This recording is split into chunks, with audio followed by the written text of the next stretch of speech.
Want to participate in a Don and Mike Show contest? How about this? You or a member of your household can only win once for 60 days. You must comply with any age limitations for each contest. For complete contest rules, send a self-addressed stamped envelope to the mighty WJFK, P.O. Box 3649, Washington, D.C. 20007. Thank you, and God bless. Everybody loves Don and Mike. That's right. Uh-huh. GD right. Hello. Oh, hold on a second. Hold on. What? Oh, I know. Joe. Right. You got it right, Radar. Joe. Yes. Joe Willie Ardinger. Joe Ardinger. Say it, my man. The weekend is here. Have a can of beer. Yeah.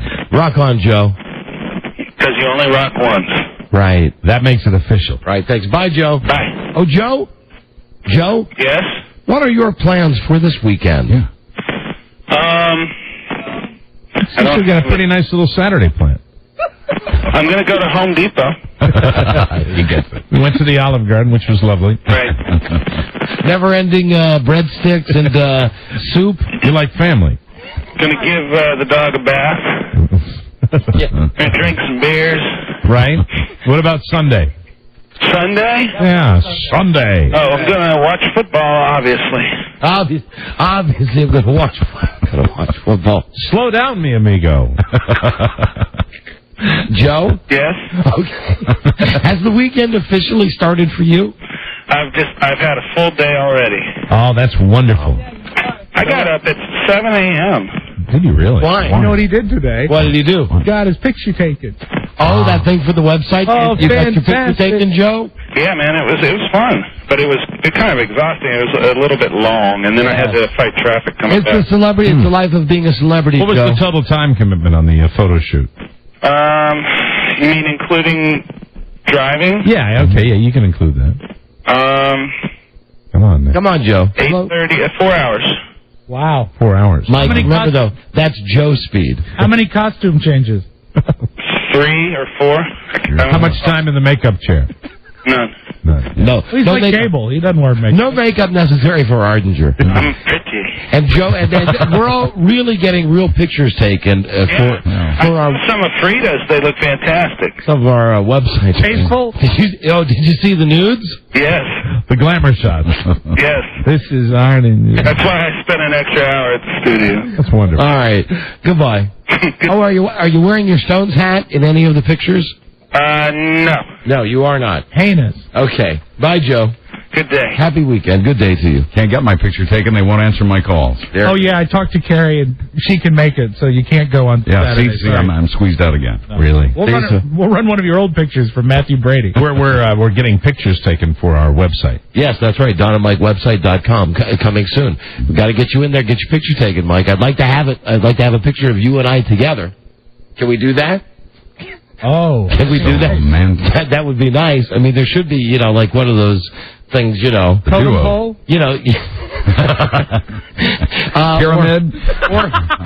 Why do we always get pictures taken when I'm at the top of the roller coaster? I'd love just once to be at the bottom of the roller coaster. You know what? You could look at me and say, maybe because you're at the top of the roller coaster far too often. We've waited and waited. We've waited and waited to have the... No, we haven't waited. This is 2 weeks ago we got this started. I mean, no, it's been 7 years since we've had our picture taken. Really been it has 7 been years? 7 years since we've had a picture taken. Right. And you had said repeatedly over the 7 years, you really want a new picture. Yeah, 40 pounds ago I wanted a new picture.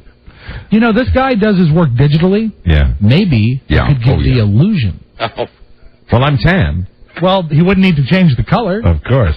Well, we'll do it. We'll do it sometime soon. Okay, well, let's schedule... Well, Mike, come on. You and I got to get in there together Okay. to get this done. So, how about next week?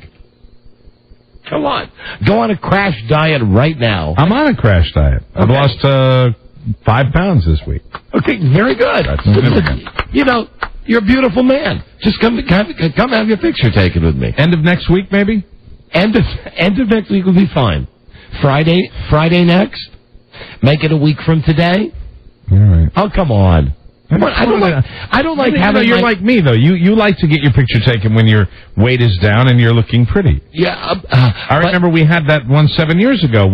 That was right when you said you were looking fit. Anytime, right after you lost a tremendous amount of weight. The whole time that we've worked together, anytime you ever want to get a picture taken, I have never said no. Well, I've never asked. And I've never asked either. It's been when. And I'm not asking to get a picture taken now. But I'm asking now because are you my partner or not in this website venture? I am. Okay, then we got to have a picture of you.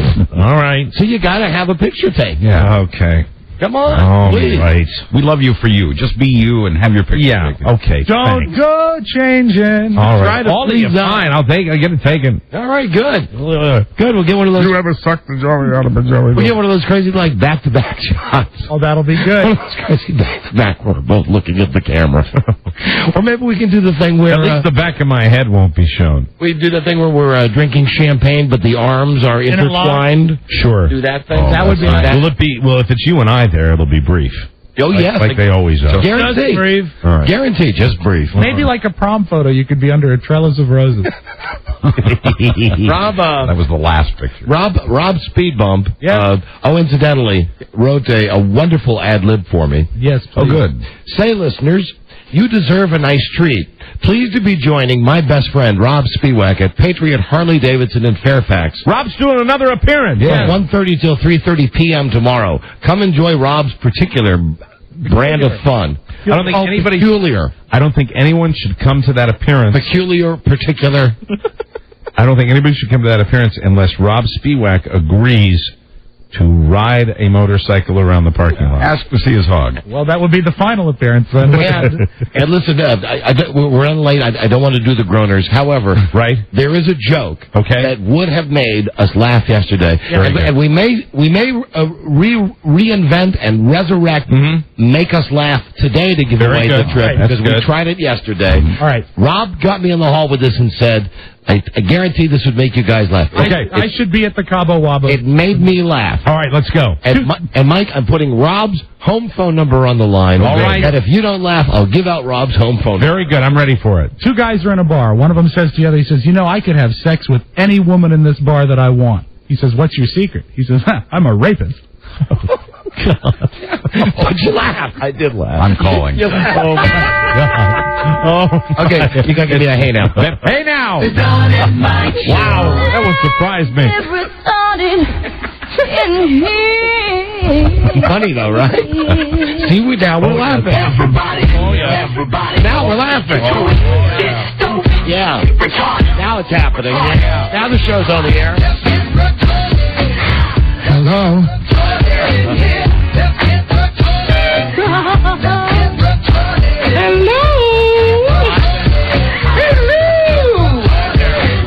Hello. Let's get retarded now. You can call Don and Mike anytime from anywhere in America. 877-365-3636. They're ready to believe. Hello.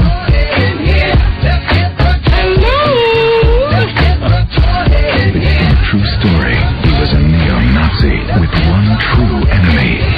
Himself. A man of faith, a man of hate, and a soul torn apart. Discretion advised. And good afternoon, Mr. and Mrs. Nordstrom Cafe and all the ships at sea. They love to scratch and wipe always. Don Geronimo, Mike O'Mara. Yeah. Thank you, Robbie. And okay, everybody. Hello. Hi, Julia. Hello. Hello.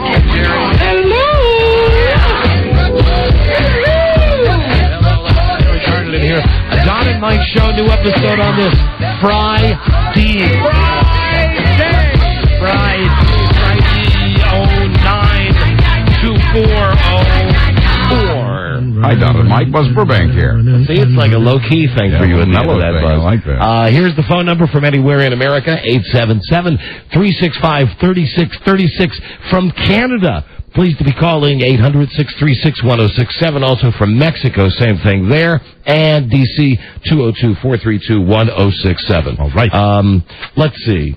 It was my birthday just week, less than a week ago. Right. Yeah, Totally, less than a week ago. Totally ignored by everybody on the show. But that's okay. I'm past it. I only bring up birthdays because there is someone celebrating a birthday who really does deserve to have some special day, some special recognition. She's a lady who works here at the radio station. Yes. Her name is J-La. J-La! Lotta. Joan Lotta. Now, in this radio station, this sweatshop that we work in, right? There's a place where it's like worse conditions than any Nike shoe factory in some third world country. Right. It's a place that Kathy Lee Gifford wouldn't have her clothes made in. They work very hard keeping this radio station going, and in their spare time when they're back there, they also manufacture soccer balls. There are two women who keep this radio station on the air, and their names are Robbie Gomez and Joan Lotta. And it was a couple of months ago, maybe even quicker than that. One day we brought them wine and cheese back there. Well, today is Joan Lotta's birthday. Oh, yes, it is. And we have a little 29. We have a little something. If someone, Joe, if you would please bring Joan in here. Is she here? Here she is. Happy birthday, Joan. Lovely Happy Joan birthday, Lotta. Joan. Hi, Joan. There you go. And she's got a shirt on that says Volleyball Mom. Now, Joan, if you'd grab that mic, I know you're unaccustomed to being on air. How long have you worked at this crap hole? 7 years. 7 years. 7 long, grueling years. Isn't that right? Yes. Has your birthday ever been recognized by the station? Just once. Just once? It was once. Once. Really? When was that? It was the first year I was here. Oh, so it's been And 6 years. People who are no longer with us, me to lunch. Really? Well, Jeremy Coleman. And Jimmy McClure, actually. Oh, and Jim McClure. That was an all-girl lunch. Lucky you. Wow. Would you have a tea party? Boy, what a great, little tiny cups. Anyway, Joan, listen, you and Robbie really bust balls back there. And congratulations on your birthday. I won't ask your age. We have a gift for you. Now, we read yesterday on the show that Americans eat an average of 30 pounds of cheese per year. That's correct. This was a story that was on the Associated Press. Would you please bring it in right now? This is the gift. Now, you remember you had your one wine and cheese party back there. On the wheel. And what we have given you is something very special. Joan, in front of you now, and please unwrap it. Beth Ann, if you could get the microphone down there to get the sound of this. I'd love to hear Joan's reaction when she receives as a gift from us 30 pounds of cheese. 30 pounds. The year's supply. Wow. 30 pounds. Look at that. Look at that. 30 pounds of cheese. Look what's Happy in there. birthday, Joan. Congratulations. Now, who handpicked the cheeses? B.A., could you possibly go through the gift basket? What type of cheese do we have? All the cheeses. We have all kinds of cheese. Oh, look we have at some this. gorgeous brie. Oh, there's brie. What is that? Oh, good. Crumbled feta. Okay. Crumbled feta. Wow. What's that called? That's Swiss, Jarlsberg. This is good cheese. Oh, like man. Yeah, we got 30 pounds worth. Oh, we've got over here, we've got we got pepper jack. mozzarella. Oh, You probably boy. said, did she forget about the provolone? No. Oh, that's great. Boy, I wish we could pop open the mozzarella. Mike, we can't. It's a gift. I'm sorry. It's a gift for Joan. All 30 right. pounds of cheese. I'm sorry. I can't eat any. I'm having my picture taken next week. Oh, my God. We have Gouda. Cheddar, Gouda. Fabulous. Oh, now look at that. Now keep that refrigerated after Parmesan. you. Oh, that's great Parmesan. Oh, and some more mozzarella. Oh, look at that. Oh, that's good. That's nice. Goat cheese, right? Look at that. Classic cheddar, but it's You gonna eat this mozzarella? Very No, I'm sorry. nice. Just kidding. Let Joan enjoy her 30 pounds of cheese. Oh, look at these. Munster. Munster. Oh, look at these wonderful cheeses. Monster. That's what Tom Gavin calls it. Yeah, monster right. cheese. Is that regular American? Cheddar cheese slices. Oh, wow, for burgers. For burgers. Oh, my God. Room to put cheese. Kind of cheese. Well, Joan, I only have one question for you. Do you have a freezer? Yes, I do. Because otherwise you're going to have some mold. Yeah, I'll your tell you that. cheese locker is going to overflow, Joan. And I know sometimes the ladies, we're thinking about our weight, got light. Late Jarlsberg. There you go. Well, Joan, you. there it is for you. And that, now you'll need help carrying that box because that is 30 pounds 30 pounds of cheese. Heavy, dense cheese. Man, birthday. Can I just say you can't argue with that Costco? No, you can't. No, really can't. It reminded me a little of Target. Wonderful. Yeah, thank you, Beth Ann. That was very nice. Hey, watch your mouth, girl. Girlfriend. Okay? That is great cheese. Are you hearing me? Fabulous cheese. Anyway, Joan, happy birthday. Thank you so And much. please remember that when you work at this armpit of a radio station, that we do appreciate what you do. I and enjoy your 30 pounds of cheese. That should take you through to her next You know, I birthday. try to think of all the lattes in the house. It also occurred to me, Robbie and I could keep it here, and then we'd never have to leave. Oh, I almost forgot to give you these mozzarella balls. Mike? Oh, those look so good. And look what it says on the cover. What's that? 3 pounds. 3 pounds. Those look great. Those are big balls. Cheese is not an entree. Formaggio. There you go. Oh, would I love to dive into that. Mike, we're getting our picture taken. Joan, happy All right. birthday. Happy birthday, Joan. Happy Lotta. birthday, Lotta. There you go. That is Hey, Lotta. Congratulations. 30 pounds of cheese. What a great job Beth Ann did picking up those cheeses. And you know Man. what that was? What? It was our fromage homage. Joan. Fromage homage.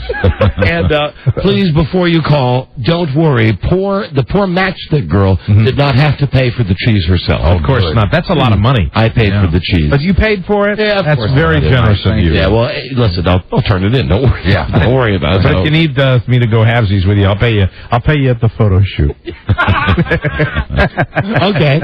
Or you know what? If you just show up at the photo shoot, Okay. you don't have to pay the half of the All right, cheese. I guess I'll have to be there then. So just be there and be square. Anyway, happy birthday, Joan. Yeah. I was hoping we'd have like a wheelbarrow or something, and I didn't know that when I said to Beth Ann, just go buy her 30 pounds of cheese. Right. I thought she would go to Costco and just get like the kind they get in Russia. A big wheel? Where you just get that one gigantic 8-pound block of cheese that a family's supposed to live on for, All I'm thinking of for now, months. you can eat cheese on the Atkins diet, and I'm going to whisk out to Costco this weekend and get those little mozzarella balls.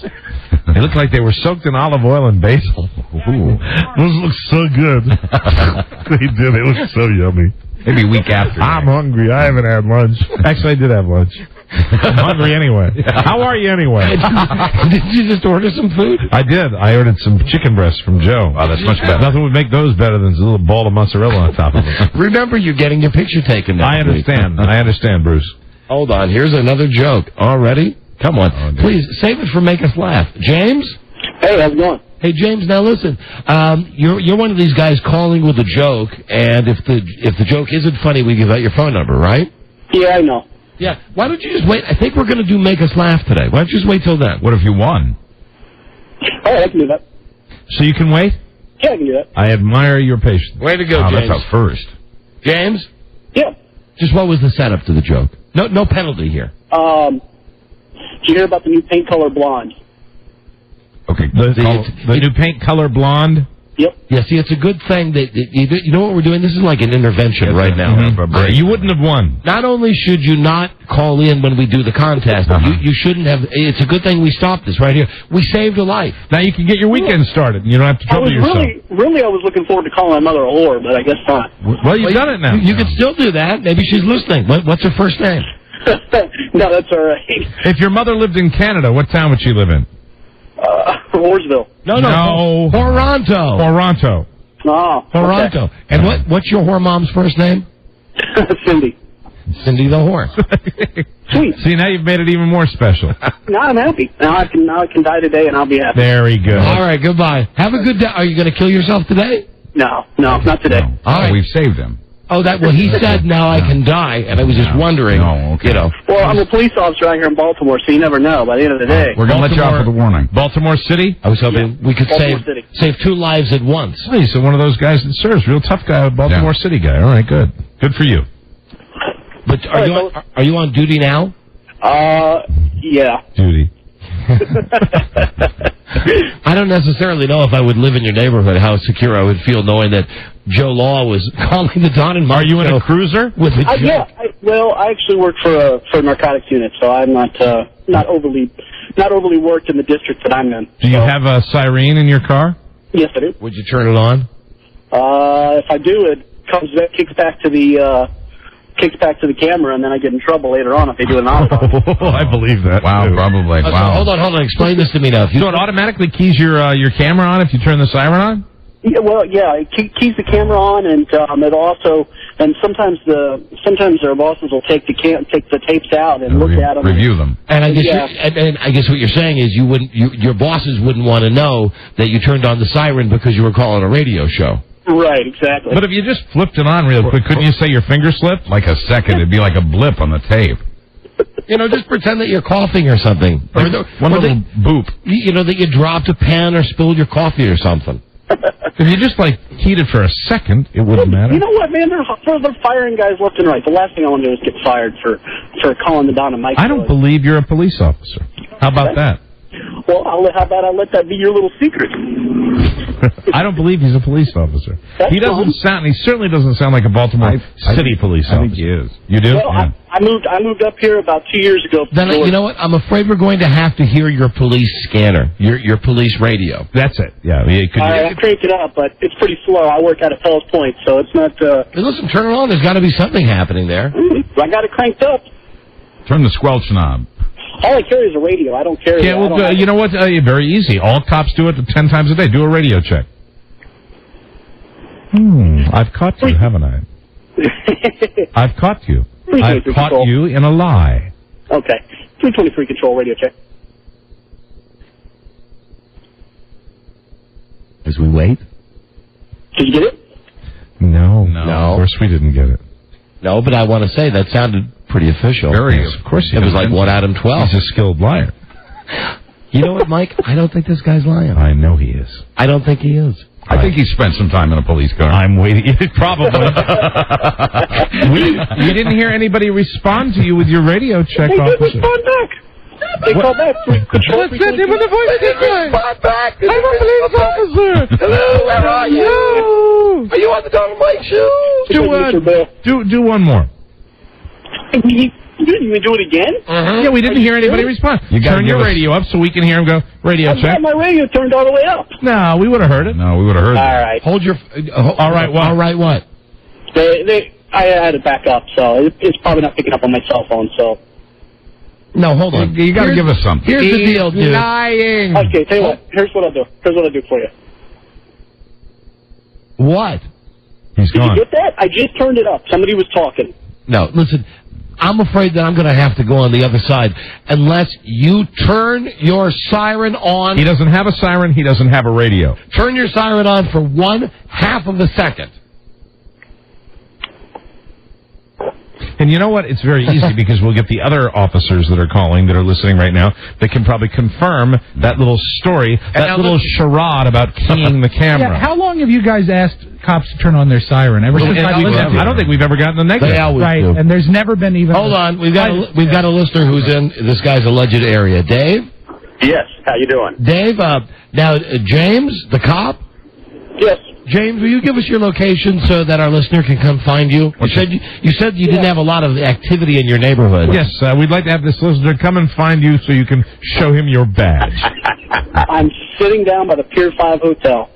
By the Pier 5? By the ESPN zone and all that. By the Pier 5 Hotel. I'm sitting well, you're more in the Inner Harbor. I'm down. I'm on Thames and Broadway. I think what we need is an officer to hold on.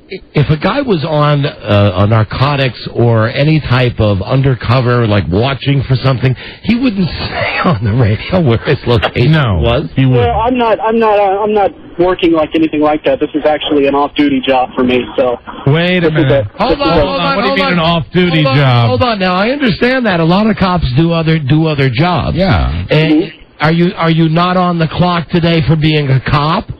No, I'm not on the clock today we carry our radios with us, and in this case I have this particular cruiser, but we are not on the job as in like I'm not on the clock with the department today. No. Well, then all we need is just a little yelp on the siren or a radio check that we can actually hear the response to. I turned it up, guys. All right, hold on. We didn't hear it. Hold on a second. We have other police officers. There we go. Great. Finally. Here is Matt. The guy, that name right? Hello, are you there? Hello? Maryland Cop, hi. What's your name? Don and Mike show? Yeah, turn your radio down, please. Yeah, this is T.C. McGowan. I work out of the Northeast District. How you doing? Can you pinpoint? Ask him what his sequence number is. He's right here. You can ask him yourself. James, what's your sequence number? James, are you there? he just hung up. He's not a cop, guys. Victory! A sequence number would be a letter followed by 3 numbers. There you go. Thank you. 471. Thank you, Matt. That one is for you, Good Mike. job. Good job. Thank you, sir. Thank you very much. Yeah, you get to sing. Thank Way to you, go. thank you. Are you in your cop car right now, sir? I'm actually working the 4 to 12 shift. I'm sitting on the parking lot going in, but I do have my radio on, my police radio. Could we hear that for just a second? All right. Can you hear it? Yes, we can. See, that's all. That's all we require. Yeah. Did you hear it? We Yeah, did. we did. Thank you. You're legit. Thanks. Love you guys. Thank Called you you. before. Love your show. Thank you for those who serve. And really, we mean that. Thanks. If See you you want me later. to turn my siren on, I can call you back after 4 o'clock when I'm in my cruiser. Okay, please Perfect. do. Anytime. And arrest All right, James. I'll arrest, call you back. Arrest James for impersonating an officer. Absolutely. I'll go get him for you. All right. Guys, have a good show. I think he's trying to score some drugs down. Yeah, he's working vice all right. Trying to appear in Baltimore. That is, without question, the easiest crap detection in the world. All you did was ask Hold for on. another officer. Hold on. He Wasn't says there. he's back. James. I didn't hang up. Somebody hung up on me. What's your sequence number? My sequence number? Don't answer a question with a question. Who's asking for my sequence number? Though? Oh, you're listening? A real cop who was just on the phone, which is why you hung up, because it was a real cop. Who said I hung up? You guys were saying you guys hung up. You're the great conjurer. You are the great conjurer. You guys are trying to do a radio show. I understand that. So you hang up. Right, here we go. We've heard that before. And you're a guy that called us up with a joke. Your guy said he was TJ who? Hey, I asked you to do a radio check. The guy that we asked, the real cop that called in, did a radio check, turned his radio on, and it was on in 5 seconds. Yeah. Now, any junior radio listener, if you want to know what's happening here, he's hung up, he's regrouped, and he's come back now on the offensive because he's a pathological And that's what we're going to need now while we have the guy here. On the defensive? While we need the guy. And his voice gets higher. Hold on, everybody. Hold on. I came back as soon as you guys... We've got his number now. The caller ID. Right. So we need another real cop to call in now. Because I know that there are John Q. laws out there listening. Sure. We need another real cop, another guaranteed cop to call in to give this guy the once-over. Yeah, because we can only go so far. The real cops can really grill this guy. Nervous laugh. How long have you been on the force? How long? Have you... Don't answer a question with a question! Oh, I wasn't hearing you. 6 months. 6 months. 6 months. Right, the rookies. That's just a random... No, I'm not a rookie. I came from Georgia. He just pulled that. No, I don't doubt that you maybe did come from Georgia, but not as a police officer. I know. Go ahead and insult my state. That's fine. I didn't do anything of the kind. Hold on. Here is a cop right here. Give me a second. Let me conference. And don't hang up there, James. I mean, we have... I didn't hang up. Here is Dave. Dave the cop. Dave? Hey, Don and Mike, remember me? I called a couple weeks ago. I took a deceptive behavior class. Oh, yeah. Oh, Yeah, right. I remember you. How you doing? Nice talking to you again. Yeah, and this guy's doing, once again, everything. He's not answering questions. You asked him 3 times. He's just skipping all around. Yep. What are you talking about? I'm not answering questions, man. I answered every question they've asked me. All right, hold on now. James, you shut up for a second, please. And Dave, the real cop, who we know. Right. Dave, what would you ask this guy if you wanted to find out if he was truly a member of your brotherhood? Well, the other officer that asked him to do a radio check, we have 10 codes down here where I'm at. Other agencies use different things. I would ask him just to do a radio check once again. We mess with our dispatchers all the time. Let me ask. No one's going to say anything. Let me ask what I think is a pretty simple question. And I'll ask you first, James. What is the call number or the call sign for a breaking and entering? The 10 code. The 10 code for here in Baltimore? Yes, B&E. Right. And gone again. He just hung up. He did? Every time you ask him a question, he hangs up. There you go. Swear to God, now you saw my hands are not... No, you didn't touch anything. No. Okay. There Nailed you go. it. Bravo. All right, well, that one's for me then. Good job. Although I just should say, I'm just piggybacking on Mike, who had it first. Yeah, it was easy. All right, thank you. Hey, Dave the cop, please be safe. All right, we'll see you later. There we go. Bye-bye. And here is Joe, who is a firefighter. Joe. Hi, Mike. Hey, hi, Joe. I was to say that city police don't even have cameras in their cars. The city can't afford to put them in their cars. I love it. Guys. All right. Thank you. Oh, I love it. I got it. I do love it. I love a good inquisition to start the show. And the whole premise was the dope wanted to call just with some stupid joke. Oh, man. It's almost making me forget those mozzarella balls. 7 days until your picture. I know. Hello, Don and Mike Show. Hi. Hi there. Hi, boys. How are you? Hi, we're doing great, thank you.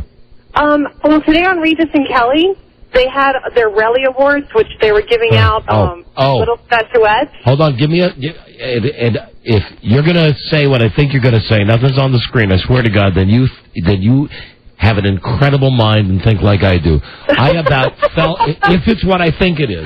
Yeah, I think it is. Is it what they called the award? Yes, the golden stool. What the hell? You are so right. The golden stool. I called my wife in today and made her watch this with me. She never watches the Regis show, and she said, "Why am I watching this?" I said, "Because the award that they're giving away is called the Golden Stool." Kelly was cracking up every time she said it. The golden She would say the golden stool. Yeah, she's the only one. Kelly Ripa is the only one that got it. They got because you know that Gelman and Regis didn't come up with that because they thought it would be funny. Regis kept holding it, and at one point Regis even said, "It's a wonderful golden stool." They were calling it the coveted golden stool. The coveted golden stool. All right, that's the prize for you. Thank you, Tracy. Thanks. Bye, boys. Love you. See you. Bye-bye. The golden stool. People are fun today. Let me see if my funny Connie Honey remembers that. The gold. And that's the one that they've like had spinning in back of them for the whole week. Right. And I didn't know they called it a golden stool. Oh, come on. Free to pick up the phone. Otherwise, the fake cop is calling back. Well, who are the candidates for the stool? Are they like best moments for the season? Who wins the stool? Yeah, you got to be like one of the best. Hold on a second. Here is James the Liar. James. You know what? No, you guys hung up on me the second time when you guys asked Now me. you're lying again. Now you're getting old. I'm not going to James. bother dropping an F-bomb because you guys are on a delay, but you know what? Screw you guys. Hey, James. Yeah, and he hangs up again. Yeah, no, we hung up on him. Well, that's what he'll say when he calls back. Right. Don't get happy, James. Hold on, here's another cop. Here's another cop. Joe the cop.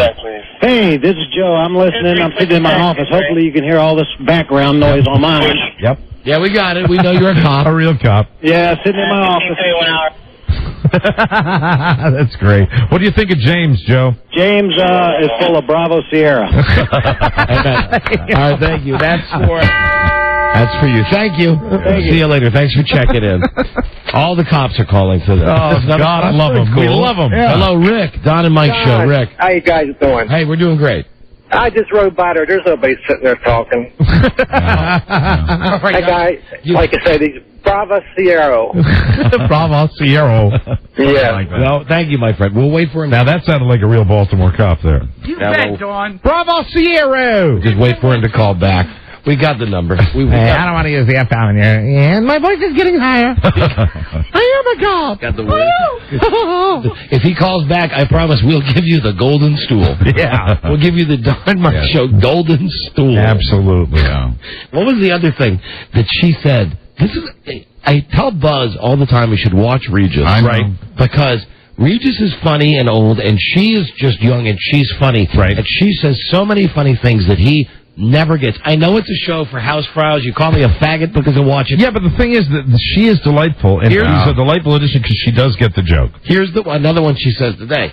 They're giving away some sort of prize pack to the moron celebrities who appear to be or agree to appear to be on the Golden Stool show, and they're showing the bags that they're going to that the presenters will be receiving. Yeah, because she's been all about the gift bags that she would have gotten if she was an Emmy presenter. And one of the things in the gift bag are tennis balls that are autographed by Regis, and she says like 8,000 times, Regis, everybody wants your balls. And he's standing there holding this thing of tennis balls, and he doesn't get it. Not the first time, right over his head. Like the fifth time.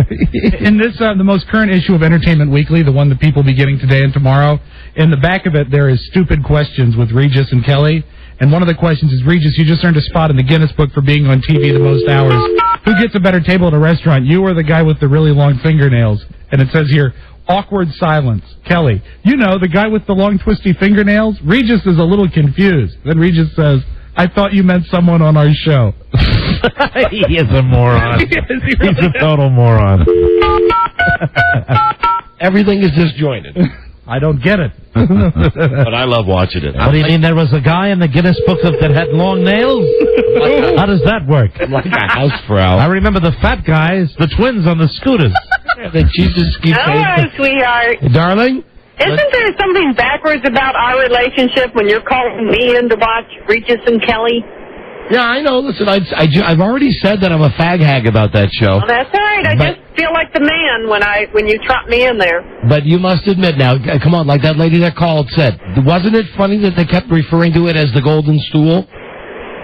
Yeah, but don't you think they did that on purpose? I know it delights you to think that they had no idea, but don't you think they did that on purpose and they really couldn't smirk about it? No, I don't. They've done it so many times. I mean, I don't think so. I don't think Gelman's that funny. No, and I don't think on the Regis and Kelly show that their goal is to do BM humor. Mm-hmm. No, that's why they can't laugh. That's why only she's allowed to crack a little smile. That's no, honey, potty humor. No, you're giving that show way too much credit. I mean, it's funny on that level, but I guarantee. You could set Regis Philbin down and explain it to him. I still don't understand. Yeah, right. It's a chair that they sit on that we painted gold. I think they get it. I don't think they're really. They don't want to have a potty show humor, so they don't. So they pretend. They play it straight. Come on, it was something I wanted to share with you. I wanted to share that. You're wrong. If that was the joke, that is another thing we don't share, my darling. If that was the joke, we'd have to call it the Golden Movement.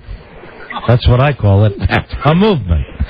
Hey, then we got to watch. I know. Sorry. All right. I love you, baby. All right. I love you. And who says I don't try to share things with you? I called you right and said, look at this. Watch this Regis show this morning. I know, and I very patiently watched it for you. I know you did. And then you didn't give me, any reaction or anything like that. You didn't say, wow, that's funny. They call it the golden sorry. stool. I can't be your Rob Spiewak. I'm sorry. All right. Goodbye. All right. Goodbye. Bye, darling. Rob said that's right. That's right. That's right. That's right. Hello, Bobby. Hey, fellas, I was wondering, did you guys hear about Dr. Phil's show about parenting where he's going to have Patricia Heaton on? Oh, you are kidding me. No, but they've been advertising. They did advertise it a lot. A lot. Yeah. I think it's next Monday. She's going to be on with the girl from The Facts of Life that... the hot sauce girl? That hot sauces her kids? I think Beth Ann is still working on a point-counterpoint thing where we get that Blair from The Facts of Life to argue against... Lisa Welchel to argue against... That could get tense. 1 for and 1 against hot sauce in your kids. Very good. You know what I read the other day about Dr. Phil? They put his show on... When was it? Tuesday night? Some night? Whenever was it? Like Law and Order was on? Right. Dr. Phil beat Law and Order. He did. Yeah, yes, he did. He's like Fred Thompson. I was just going to say, Dr. Phil and Fred Thompson are the same guy. Okay, which one are you doing, Mike? This is terribly exciting news. That's Fred Thompson. How are you, Ross? I'm Dr. Phil. Yeah. That's terribly exciting. They are the same men. They're the same. Hey, we got to go. We got a break here. Bobby, thank you. No problem. All right, we'll see you. We got a tight show today. We've got to hit this mark. We got a Fisher cut bait. Be right back. This is the Don and Mike Show. So, another Friday is upon us. What'll you be doing, Smithers? Something gay, no doubt. What? Light-hearted, fancy-free. Mothers, lock up your daughters. Smithers is on the town. Exactly, sir. The Don and Mike Show. Nothing matters but the weekend. From a Tuesday point of view. Hello. Like a kettle in the kitchen. Hello.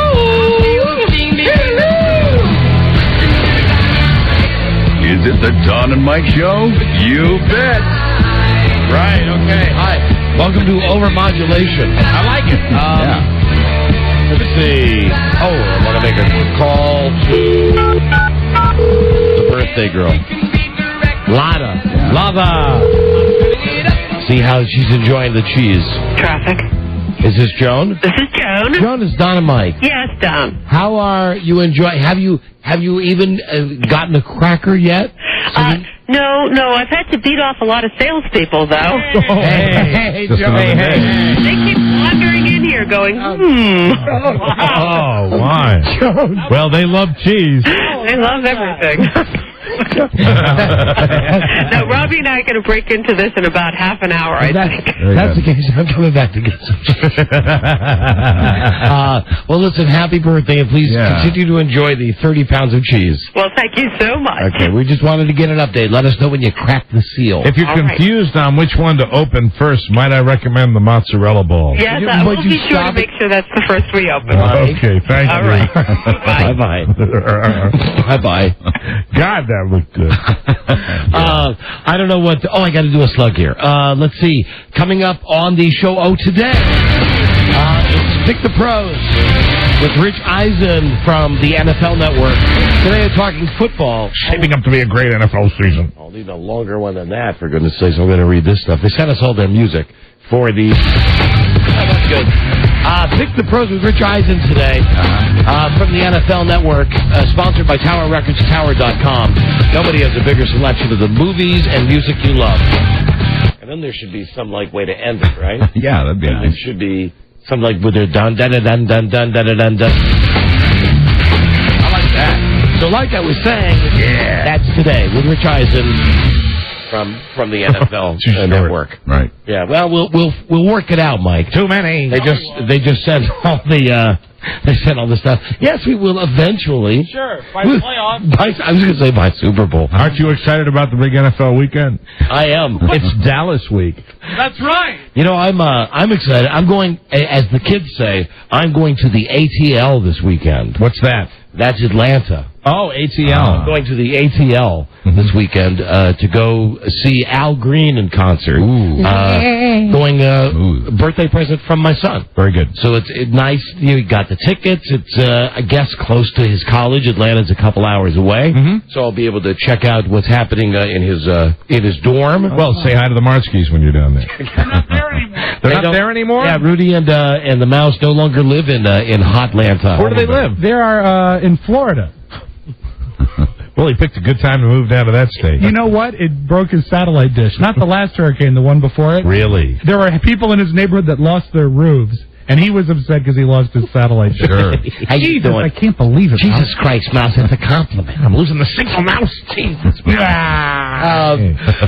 So anyway, I'm going down to see him, and I'll let you know. I'm looking forward to seeing him, and I think part of the reason that I'm going down to see him is not only because I miss him and we missed each other on my birthday. It's like my kid was on life support last year, the last part of his freshman year in college. He almost flunked out. So I think he's been reapplying himself. Good. And in an effort, I think, to squeeze dollars out of me. Right.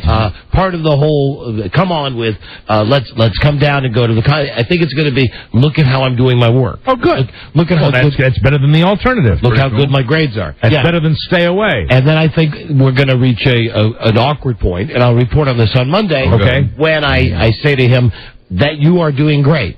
Have a good semester. So you think at some point, like so many college kids, the hand will be extended. Yeah. And we'll be waiting for some crisp 20s to be placed in it. I think, although we've never had this discussion, I think in his dream world, because he drops hints all the time about, woe is him. He's the only college student in America that doesn't have a credit card. Woe is him. I think he's thinking that if I get down there and I see that he's doing well and that things are going okay, then all of a sudden I go, hey, you know what? You're darn right. Sure. Yeah, no friggin' way. No way. No, it's not happening. All right, that's how you get smart. So I'm hoping that everything goes well. I love him, and he loves me. We're looking forward to seeing each other. Yep. Who's paying for the tickets to see Al Green? He is. Well, that's nice. His gift. He is, because that's his birthday gift to me. All right. So that's cool, and going to Atlanta. Know nothing about Atlanta, except we were there one time when they had an ice storm. Yeah, Super Bowl weekend where I got out of there early, actually. Mike, the Yankees have clinched the playoffs. Yep. So congratulations to the New York Yankees. With the games this week. Oh, do I hate to say that? With the games this weekend, is there a chance that if it doesn't go good for your guys, the Red Sox this weekend will have a concession speech on Monday? Oh, yeah, absolutely. I think really they're mathematically, I think if the Yankees were to sweep the Red Sox this weekend, although not likely, I think maybe mathematically we might be out of it. Because the Yankees already 4.5 now will be 5, 6, 7.5 with like 10 games to play. The Yankees already have maybe less than that. They've clinched at least the wild card. Yeah, they clinched at least the wild card, and they're 4.5 games. The Red Sox lost again to the Orioles last night, and it is not looking good. It's last night was a breaking point for me emotionally. It was a breaking point in the season emotionally. You always look forward to this time when I turned the TV off in the 8th inning and just said, I got to take a little break. I've been living, breathing, eating, sleeping Red Sox baseball for the better part of a month and a half, and I finally got to the point where I got so frustrated. I said, I got to take a little hiatus. Good for you. I'm not as into this weekend series as I would have been if they had managed to struggle and make it closer, but. No, you're lying. You're lying, and I'll tell you why. Well, I'll watch it. I know you. Okay, because I know you stayed up last night. You told me. No, but I shut it off at the 8th inning. I did. I turned it off when they were up. What about when you walked your girlfriend? What about when you walked your girlfriend's dog? That was this morning. Oh, I thought it was late at night because I thought you had said it was this morning when I walked my girlfriend's dog. Got happened this morning. How's that working out? The dog, I love the dog. The dog is sweet. The dog is a puppy, 13 weeks old. But last night at the 8th inning, I went. That's it. Because they gave up, every pitcher that came in for the Red Sox was giving up runs and runs and runs. And the Orioles, really, can I just say to the Orioles, you're right down the road in Baltimore. Hey, Orioles, next season, okay? Just please let me finish this point. Yeah, okay. Please. Sorry.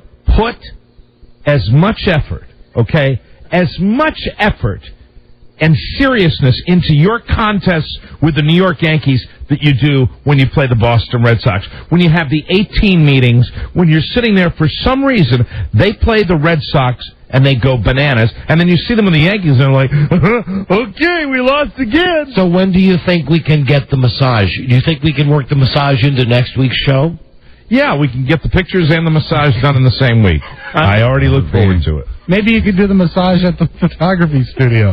No, I think I told you that when it's mathematically that I would go till they were mathematically eliminated. That's what I'm wondering. And I think there's a Might chance it be next week? Yes, it could happen next week. Hold on. To make sure that Tom is free of infection. Yeah, Tom might still be in a recuperative state. Here is Bill. Well, you'll just work around that area. Well, we obviously don't want to force Tom in here before he is healed. I think Tom would come in under any circumstances. You know that I will pay this bet off. Hello, heals if Bill. Yeah, guys. Hey, how's it going? Basically, if the Yankees win one of the 3 games this week, Mike loses the bet. It will be impossible for the Red Sox to win by 2 games. If the Yankees sweep, oh, that's right. The Yankees clinch the division. Yeah, okay. All right. So if the Yankees win one of the 3, I think he's right, and I'll check the math on that. I think he's actually, with the 2 games now, I was thinking foolishly even to win the division, and I think your bet, if they win one of the 3, I think I might. You might get your wish. You might get a concession on Monday. Okay, thank you, my friend. Then Thanks for calling. We need Tom the Monster calling in to tell us how he's feeling. Yeah, and obviously, I will pay the bet whenever you wish. Shut up. What? Oh, I thought you were doing what I would be doing. What? Just backpedaling, saying what I would have said and what I thought you were saying. What's that? Was, I'm willing to pay off the bet, but let's consider the health of Tom. No, I will. I will pay the bet whenever Tom can get in here. Fantastic! I will pay that bet off. But obviously, you don't want to force Tom in if he can't make it in. And that is a nude, total body massage, including feet and glutes, with the only caveats being you can wear CSI gloves, and because of his hip replacement, you don't have to work around the wound. And I have good news for you. What? Because I'm an idiot. Yeah. I think that there's a chance that you might get the best of 2 worlds here. Why? Because although I'm going to probably lose my bet to you with the 2 games, the division victory that I predicted. Oh, yeah, they'll probably the Red Sox are a pretty stone-cold lock to go to the postseason. Yeah, the wild card. They make the playoffs. So there might very well be a postseason bet in the near future, but I am not prepared to make that now because I am not feeling good about my team. Okay. I'm feeling very bad about my team. If they make the postseason, as always, and it's not because I have any hatred of the Red Sox or of you, you're my best buddy. And you know what I might just do? I might just enjoy my postseason without any bets on the line and just, see what happens. It's and then, just a guaranteed winner. Can I ask you this, though? What? In the event, because, I don't need to ask you this, but I'm down on my Red Sox right now, but I will watch them this weekend. Sure. I will watch them, obviously, in the postseason. If by some miracle they do something in the postseason, am I allowed to come in here and show great joy without being mocked for this depression that I'm in right now? No, because, listen, this is what I'm saying. You are like, I've said this a million times, you're like the woman on Cops. When they go to the trailer park and the husband's beat the crap out of her and her nose is hanging. Yeah, I always come back. You always do so. Well, I'll be back at spring training regardless of what happens in the postseason, so I think if they do miraculously, go to the World Series or something crazy. Now listen. I can come in and do like a victory dance and have that fun. Of course I can, right? Yeah, it's your show. Of course you can. Yeah, then you can be set up for more disappointment. If they actually make it to the playoffs, we can do another bet. I don't know if I want to do another bet. Well, we take, day at a time. I don't think bets with you do well for me with the Red Sox. With the Red Sox? Yeah. I'm telling you, I don't think I've ever lost with you betting against the Boston Red Sox. I don't think you have. Not on the Red Sox. I've won lots of bets, but, Oh, hold on. Before we bring Joe in, what is this? Let's just a look backwards. This is 16 April. Time capsule, 16th We of have it on April tape? this past year. Now, I should point out that on that other bet, you do have something on the line. If the Red Sox go to the World Series... Oh, yes, then I will shave my head. You have to shave your head. Yeah. This is from April 16th of 2001. Yeah, Ooh. I just like looking back at it. Now, which bet? Oh, is this... The head shave. The whole Red Sox bet. It's It's 2002, right? Or is it 2? Yeah, well, I was... Either year, it's 1 year that Mike lost the bet and was optimistic again. Oh, and now I should point out that on that other bet, you do have something on the line. If the Red Sox go to the World Series... Oh, yes, then I will shave my head. You have to shave your head. I just thought I'm feeling very good about my boys today. What did I tell you today? I said, look at the calendars. April 16th. 3 out of the 4. 3 out of the 4 this Beat the week. Yankees. 3 out of 4. Happy Patriots Day, everybody. Right. I said to Mike, talk to me in August. Yeah. That big Mike Mussina pickup. There you go. It's April. I know. Talk to me in August. I understand, but, I have to take the little victories. Okay. Because Lord knows there'll be pain down the road. See, but There you are. You were right aware. about that. All right, you know what? And as far as Derek Lowe is concerned, I'm sending you a dress. Okay. Mike, you're a woman. Let's see. And that's an insult to women. I want to get Joe on here real quick. We're on a schedule today, but the music for the Joe Show. We didn't get to this yesterday. Joe. Hello, Joe. Hello. Yesterday we were going to have a discussion with the world's oldest phone screener about his employee evaluation. Oh, yeah. Joe, we're running short on time here, so give it to us in a nutshell. We can explore it next week. You got your employee evaluation, and they said what about you? I don't know yet. I haven't had the meeting. I was just told to sign it. Oh, so you don't have it in your hot little hand? No. Well, how do you know that you only got a 2 in creativity? Well, I had a chance to glance through it. How do we acquire it? Call Cameron. So Cameron has your grades? Yes, he does. Well, we got to look at your grades. Okay. Do you think you did well in other areas besides? Because you said the creativity you got a bad grade in, right? I think overall it's an unacceptable employee review, and I want a new one. Fair enough. Do you think you did better than in previous years? Because haven't you gotten bad reviews before? Well, I've gotten mediocre reviews. This one wasn't even mediocre. Oh, so this was worse than mediocre? 7 or 8 years now. Is this your worst ever employee review? I honestly don't know. I haven't seen it. I was just told to sign it. All right. Well, based on what you've heard, because you're giving off. If you haven't seen it, why are you reacting so negatively? I saw parts of it. I saw a 2 in creativity. Is that all you saw? And don't sign yeah, there was something in there about me screaming about the USA Today's too. That was not. It didn't make anybody happy. There's a lot of stuff in Joe's file. Made us happy. Well, I know, it was a bit. Yeah, right. I think the people upstairs get a 1 in sense of humor. Oh, see, that's not going to help your employee review next year. Listen, here's the deal. What we need to know then, since you actually don't have the real results of your report card, when you get your actual employee review back, that's when you should come in and we can dissect it, we can go through the grades, and we can call your professors.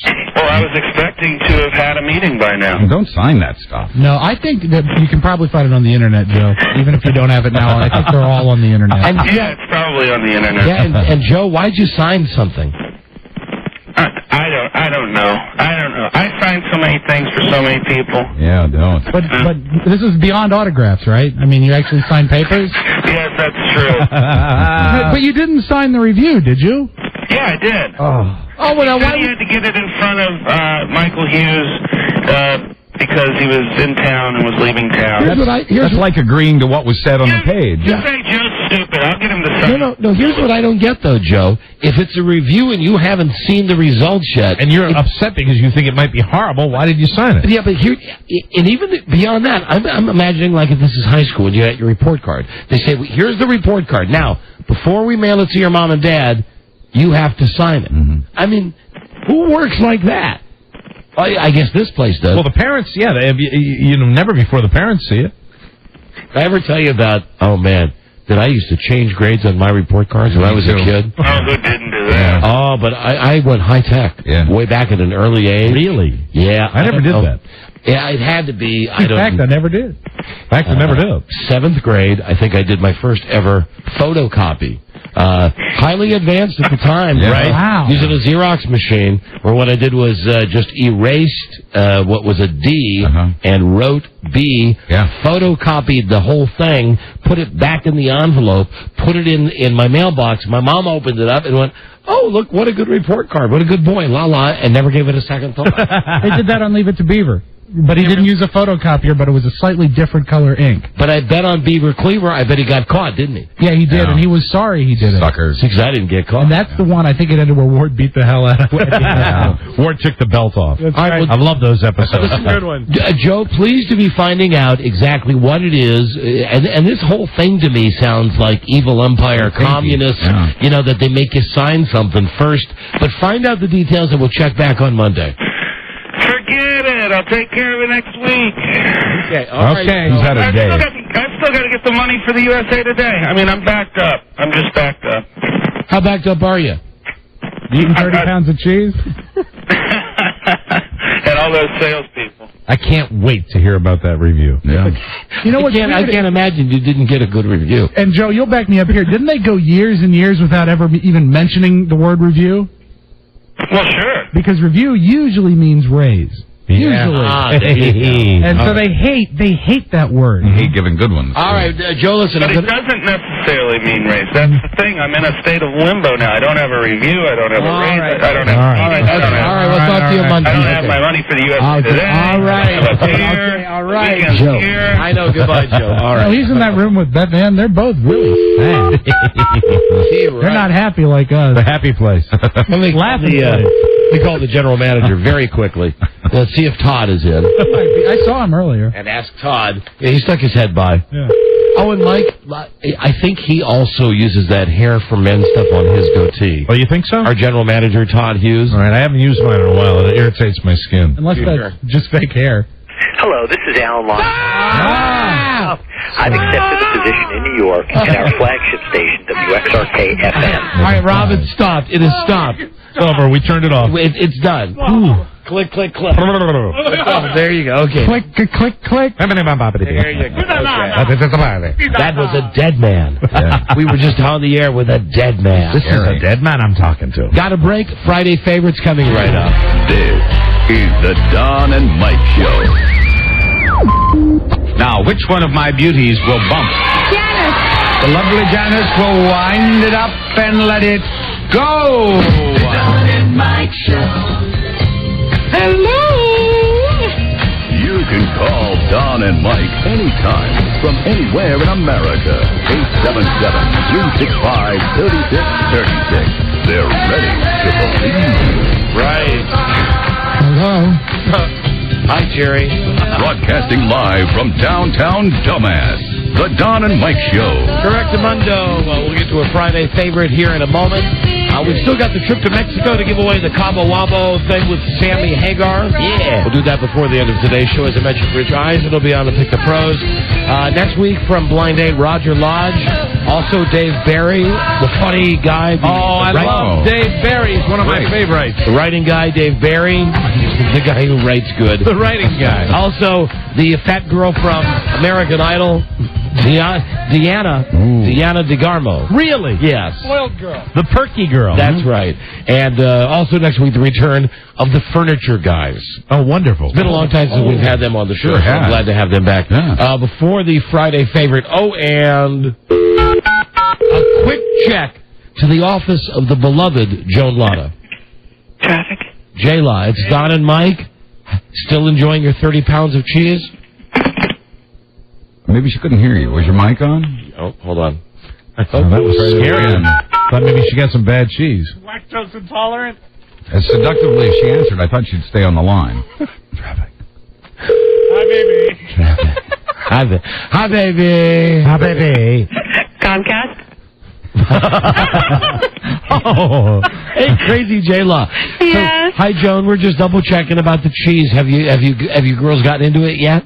No, we're still buried under paper here. Oh, yes, it's a busy Friday. It's a busy Friday. That was the whole Comcast thing. I was looking at Comcast. All right, well, have a good Friday, and happy birthday, Joan. Thank you.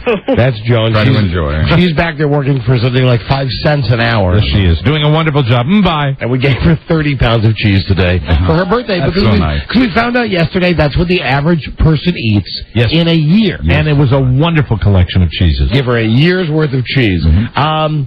Ben Affleck, just give me 30 seconds. These are like just stories that aren't even stories, just piss me off.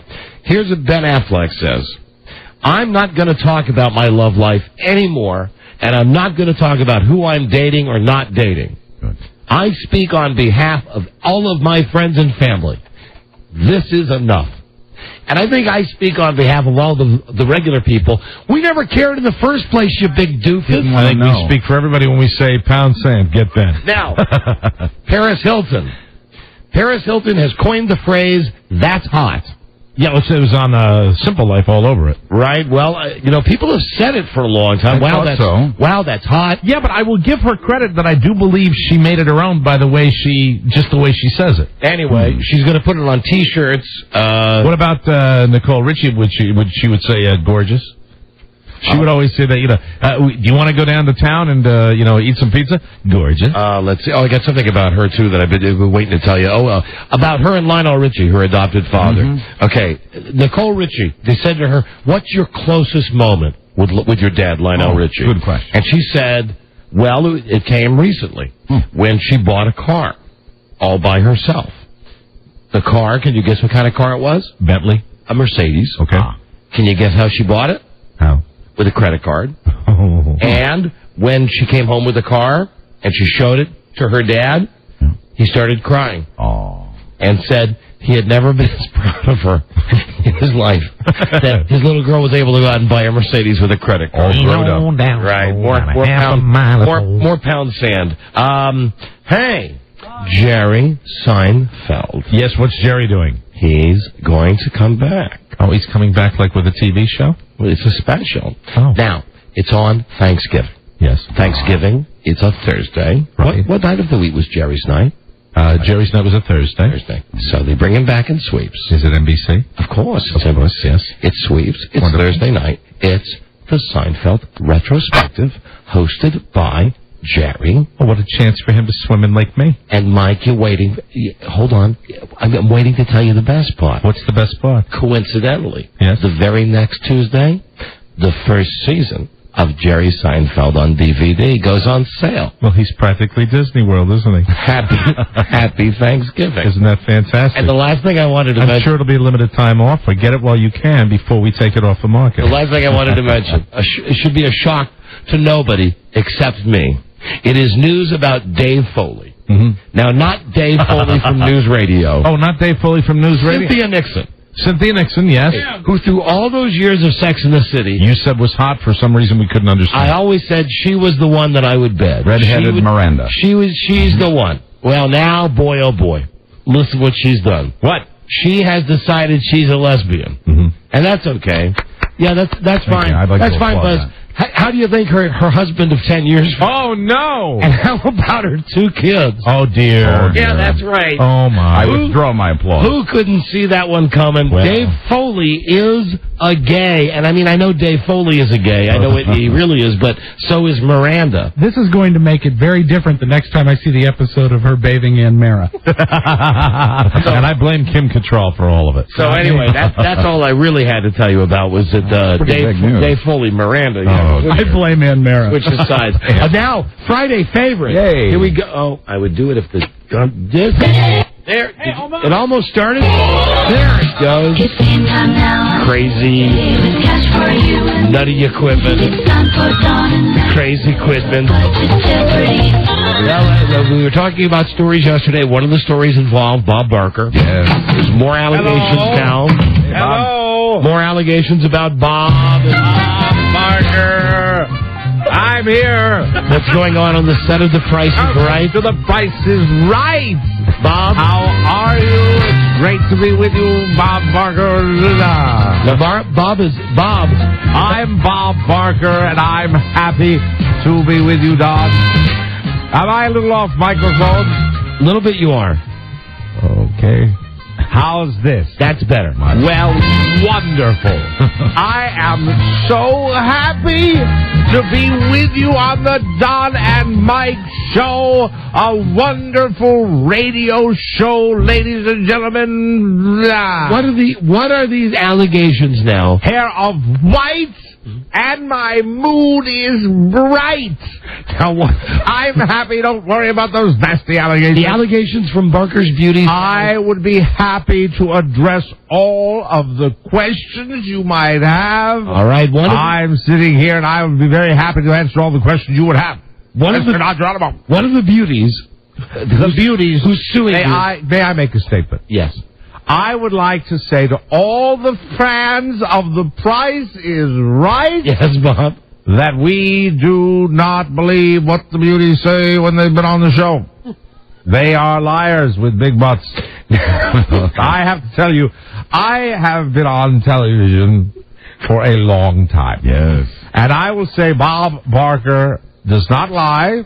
And when I had my meetings throughout the course of many seasons, may I say to you, there is a reason they call it the Bob Barker Theater in Television City. Bob, what about... I'm to be trusted. The beauties aren't. These beauties. Don't trust the beauties. The stewardesses, what do you call them? The waitresses, whatever they are in your show, the beauty models. When I said there could be trouble, I remember sitting in the office of Mark Goodson and Bill Todman and saying that we are going to get in trouble if you give them too much credit. And as the show gained popularity and became the most popular daytime television show, I will say the beauties got swelled heads and swelled buttocks. And I will tell you that from, I think it's the Inquirer, there are quotes from these women. We will continue to provide great television shows for retards and the seniors. That was it. 14 different women have alleged that you did everything from have sex with them to fire them for being too fat. One woman in particular, you said, hey, you've got a big ass. There was one time, I believe I was chatting with Holly or Diane or Janice and someone else right next to The Price is Right choo-choo. And they alleged that I said something I didn't. I've had a series of mini strokes. And it's sometimes difficult to understand what Bob Barker's saying on The Price is Right. What is lies? Don't believe a beauty. I have decided that I'm going to have bumper stickers. Yes. Printed up. That say what? Say DBB. Don't believe beauties. Don't believe beauties are bad. Beauties are bad. We can think of that right now. Well, why don't you hire better beauties then? I'll tell you, the only reason they got upset a long time ago on the set of The Price is Right was to make Rod jealous. Rod Roddy. Because he was the one, God rest his soul, Rod Roddy. Great announcer. You're going to lose it. I'm sorry. That's how much he meant to me. I can't talk about Rod Roddy without getting clouding up.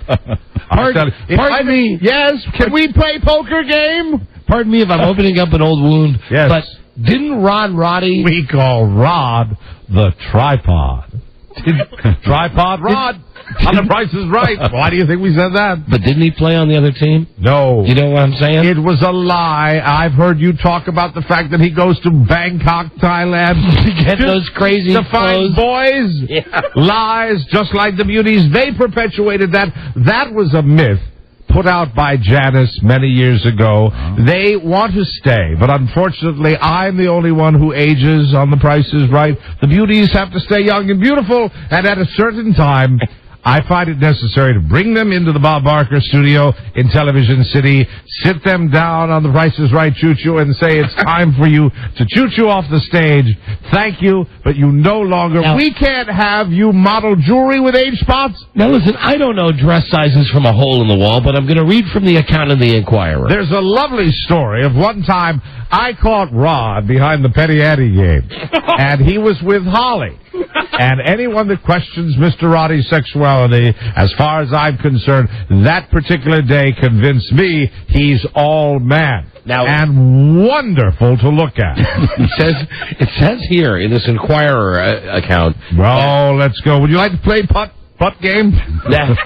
I mean, and I don't know. Hole in one or two. I don't know women's dress sizes.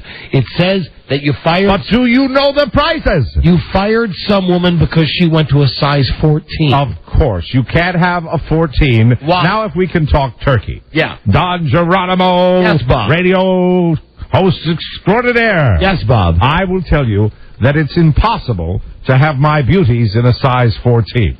That's too fat. On The Price is Right. I can't have my beauties. How can they be beauties in a size 14? So did you tell that one girl that she had a big ass? I said so. I admit it. I freely admit it. What about the Oreo cookie thing where you said you want the reverse Oreo cookie with the two white girls and the black girl in the middle? Let me say one thing. Yeah. When Rod played Bullseye, it meant something. It really, really did. Yes, I said Oreo cookie. When Rod played Bullseye. I said do a reverse Oreo because we had the white ones on the outside and the black one on the inside. And that's what I said. And I may be from another time, a time when we looked at things differently. I didn't think it would be anything that would be taken offensively. We were getting ready to play Master Key. And I was setting the ladies, the beauties, as I often want to do. Yeah. And I said, make sure the black one's in the middle. That's all I wanted to do. And now, the big ass comment, we got to that. The size 14 dresses, we got to... Oh, how can you come out... I've always said this on The Price is Right. How can you come out to play cliffhangers in a size 14 dress? What about if your ass is bigger than Barker's? You're not going to be on The Price is Right. And I would take them back to my private dressing room outside the Bob Barker studio in Television City, and I would say, let's go have a chat with Bob's big boy. That was code. That's what I referred to as that thing I'm pointing at. I understand I told them to do a Bavarian reverse donut. Have you ever seen Janice and Holly do a Bavarian reverse donut? No. It will make you cry. Now, Bob. It will make you cry. Bob. It's wonderful. This is a total now of 14 women. May I remind your listening audience, please, during these troubled times, please have your pets spayed or neutered. Help control the pet population, please. And then do the reverse Bavarian donut. Or play 10 chances clock game or hit me. How can it be? I played hit me with Holly one time. Ooh. Oh, did you? She didn't care for it, but that's why the CBS Television City makeup artists are the finest in the business. They did a wonderful job concealing some of her bruises. So you hit her. I said, ladies, do... What? It's time to meet with Bob. All of the beauties of The Price is Right, all of my beauties were required to have simple things. An interview with Bob in my office. Correct. Just off the studio. Yes. An interview with Rod so they would get to know who Rod was. Right, the announcer. A tour of the studio. That makes sense. And then each lady would be asked to come in with some of our regular beauties who had been on the show and do a three-way albino pretzel. And they were wonderful. The thing is, you got this image, though. No one did a better albino pretzel than Nikki Ziering. You watch the show. I remember one time we were playing Secret X. Everybody loves... And Rod's suits were fitting a little tightly. Now listen, we've got to talk about Rod. Of course. Roddy was light in the loafers. Right. Light in the loafers, but he was the only one that could make Holly do a pink leopard. So that's Price is Right code. Was he bisexual? He was a cowboy. Rod Roddy was my cowboy. All right, more of the allegations that have nothing to do with sex. Also, in this Inquirer story, the new one that's out now, I would always say, ride the pony rod. It alleges... Ride the pony rod. It alleges that you wanted to make sure at no time on Contestants Row did you ever have more than 2 black people. Of course. It was unnecessary. We couldn't have 3. Now, why couldn't you have 3? Well, how could we have 3? Then my whites would get all indignant. And I thought, please, so I simply put down a directive that said, please, no more than 2 blacks. Don't bring them down, Rod. Make sure you have at least 1 white and perhaps an Oriental. But I can't have that. We had to have balance. All right, so listen, the Price is Right cuts across all color lines.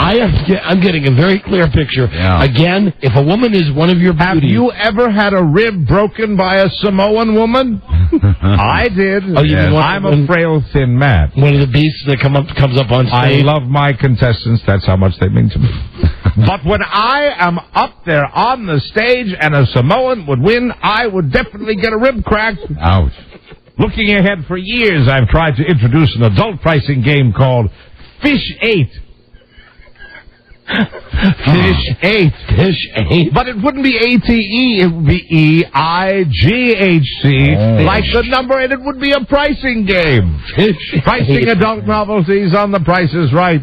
They vetoed it at Goodson Todman. I'm sorry, it's Fish Fight. Fish fight. I like Fish 8 better. Fish 8, I'm sitting here going, and I don't get the joke. I don't either, but that's okay. I'm reading what's put in front of me. We'll play Golden Road later.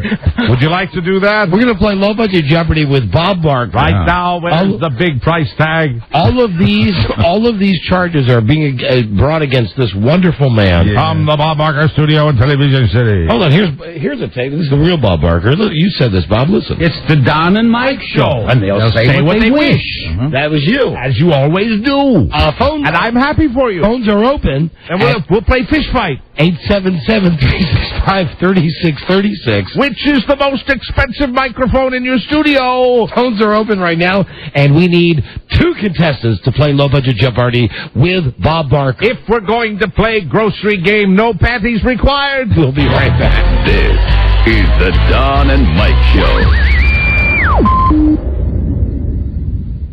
Nope, I got nothing with the tape. Oh, no. Yeah, hold on. Let me try that tape. What's going on? Hold on. We're trying to tape. Hello? You know, we're going from tape to computer. When they put that spotlight on me and I stood up, the room erupted in applause.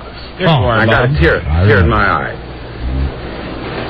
at that moment, because that's what it meant.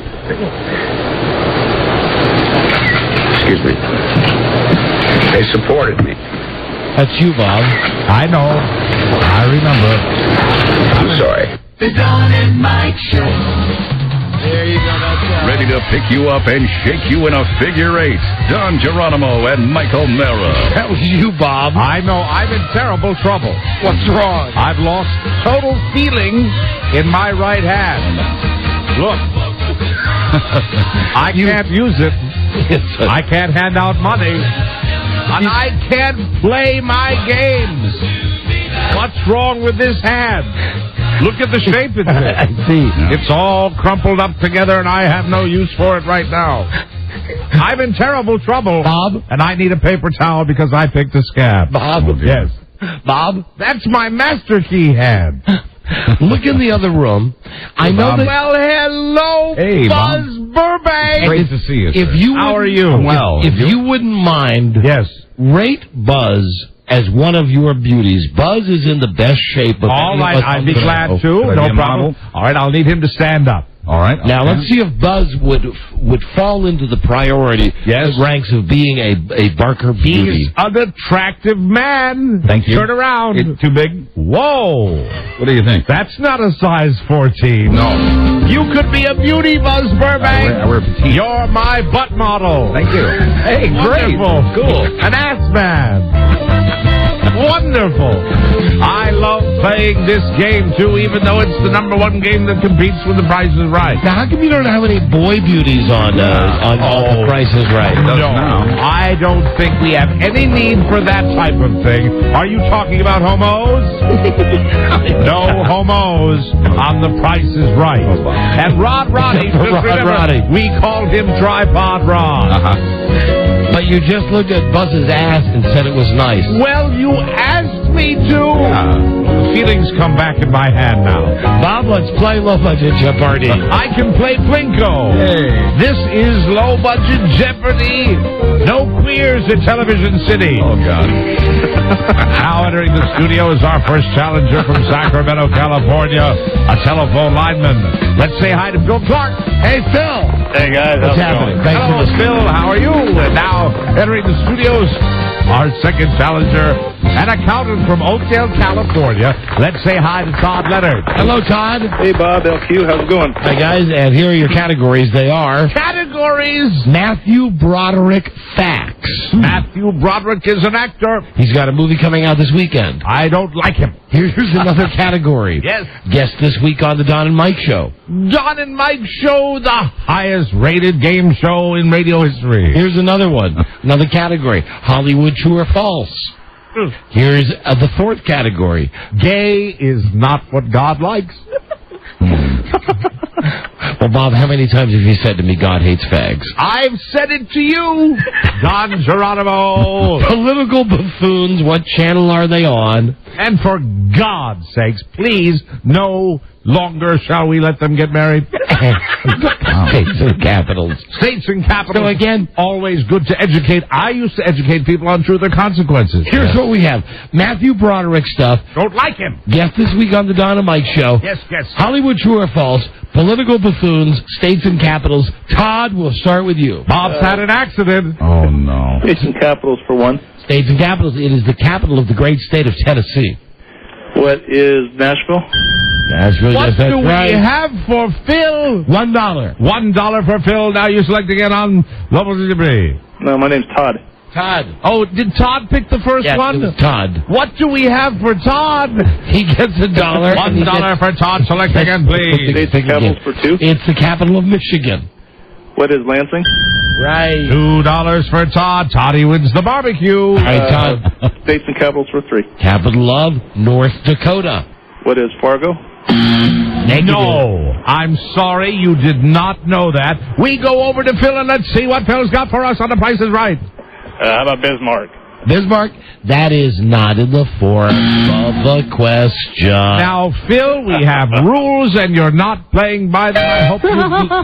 That was Burt Reynolds. That would indicate he did not answer in the form of a question. And, Todd, you're in control. It doesn't count that he said, how about Bismarck? How about Bismarck? Wrong It's not the proper kind of question. Oh, we're Oh, sorry. there's the judges. Okay, let's see. Todd, Todd, time for another category. Political buffoons. political buffoons. Okay, what channel are they on? Hammerhead, Bill O'Reilly. What is Fox News? Correct. $2 for Todd. Select again. Hold on. Oh, my. I set it off. Set up the hammer. What is that? Well, I said the word hammerhead, which set off the alarm that plays MC Hammer. You can't touch this. That's soul music. Click, click, click, click. There it is. Okay. Todd for two. For two. Buffoons for two. Buffoons for two. Big, flabby, white, walrus-like Chris Matthews. What is NBC? No. Fill your chance to steal. What is MSNBC? Right. $2 for Phil. Phil wins the barbecue. You've moved on. Now, Phil, you have to take another one. How about Hollywood True and False? Nope, you got to finish up with the political buffoons. Oh, okay. Okay. We'll finish up this. I smell this guy through the TV. The very, very smarly Anderson Cooper. What is CNN? Hey, a good guess. $3 for Phil. You've taken the lead, and now it's time for you to do what you wanted to do before. Move on to another category, Mr. Phil. All right, let's move on to that Hollywood True or False. Okay, got a 50-50 here. Hollywood, true or false? Terry Hatcher has signed to do television ads for the product Beano. What is false? Todd, your chance to steal. What is true? That's right. I can't imagine. Love that. Wow. Can't imagine she would need the product. It is a wonderful product. I love Beano.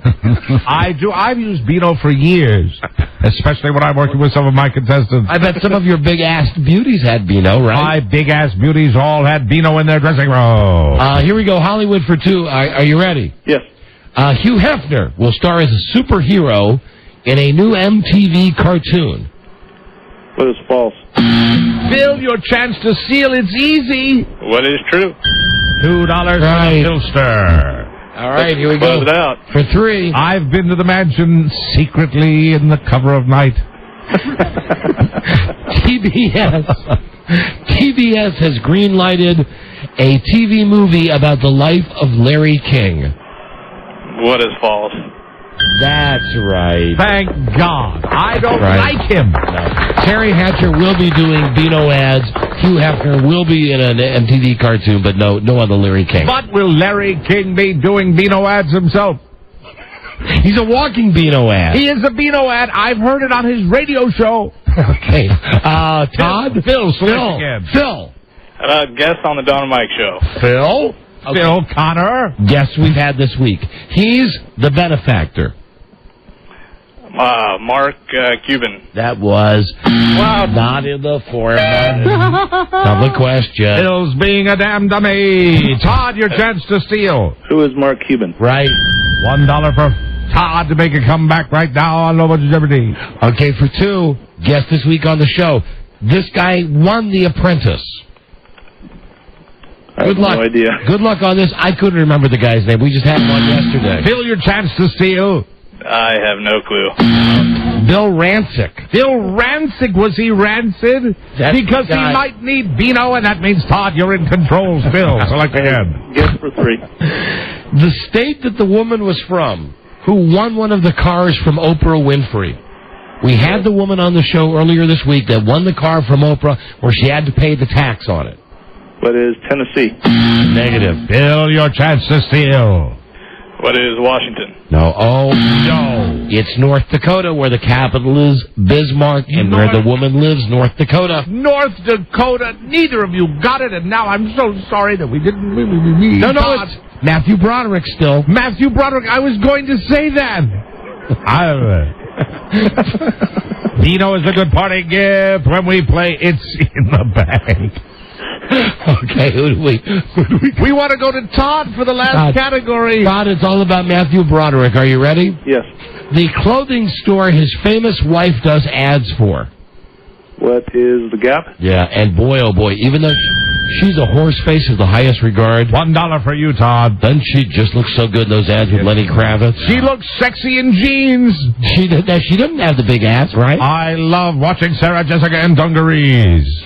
All right, you're in control, Todd. Broderick for two. The country in which Matthew Broderick killed a man with his car. What is Ireland? That's right.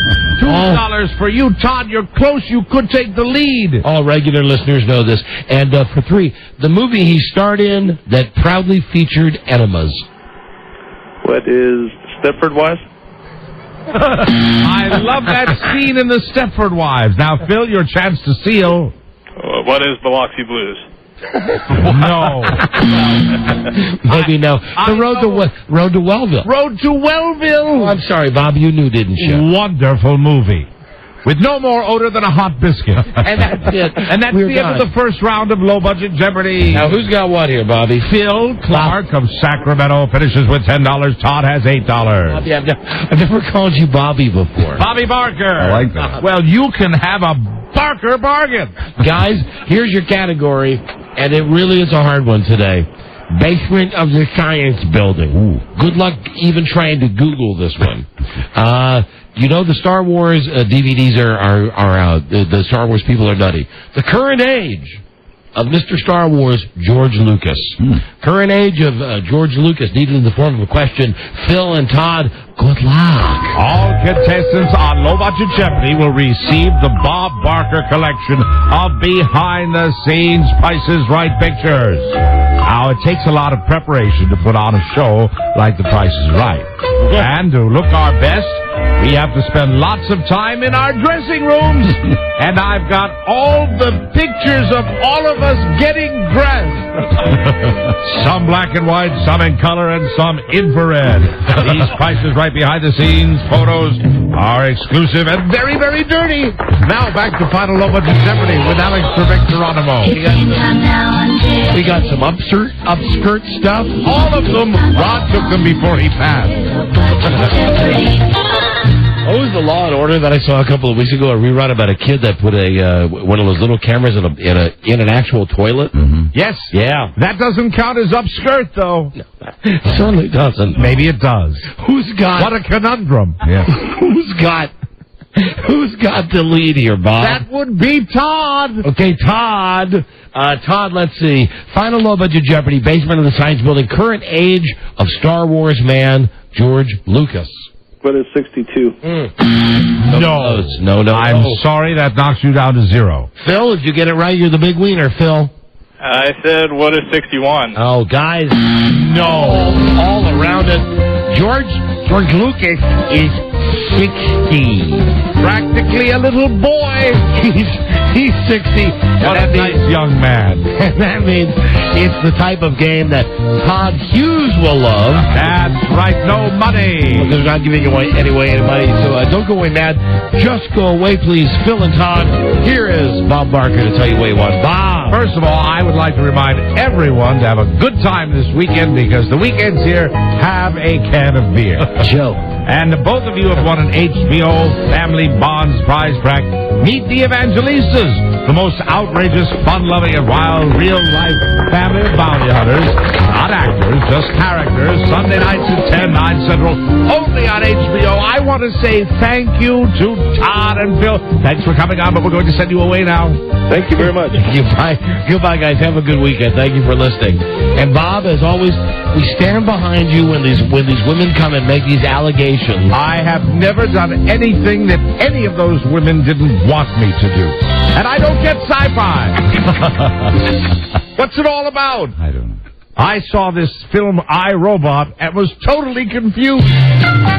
Oh, the Will Smith movie? I don't understand all these silly things going on. What happened to a good old Western? You know, Will Smith's wife, she was in that movie with Tom Cruise and Jamie Foxx, Collateral.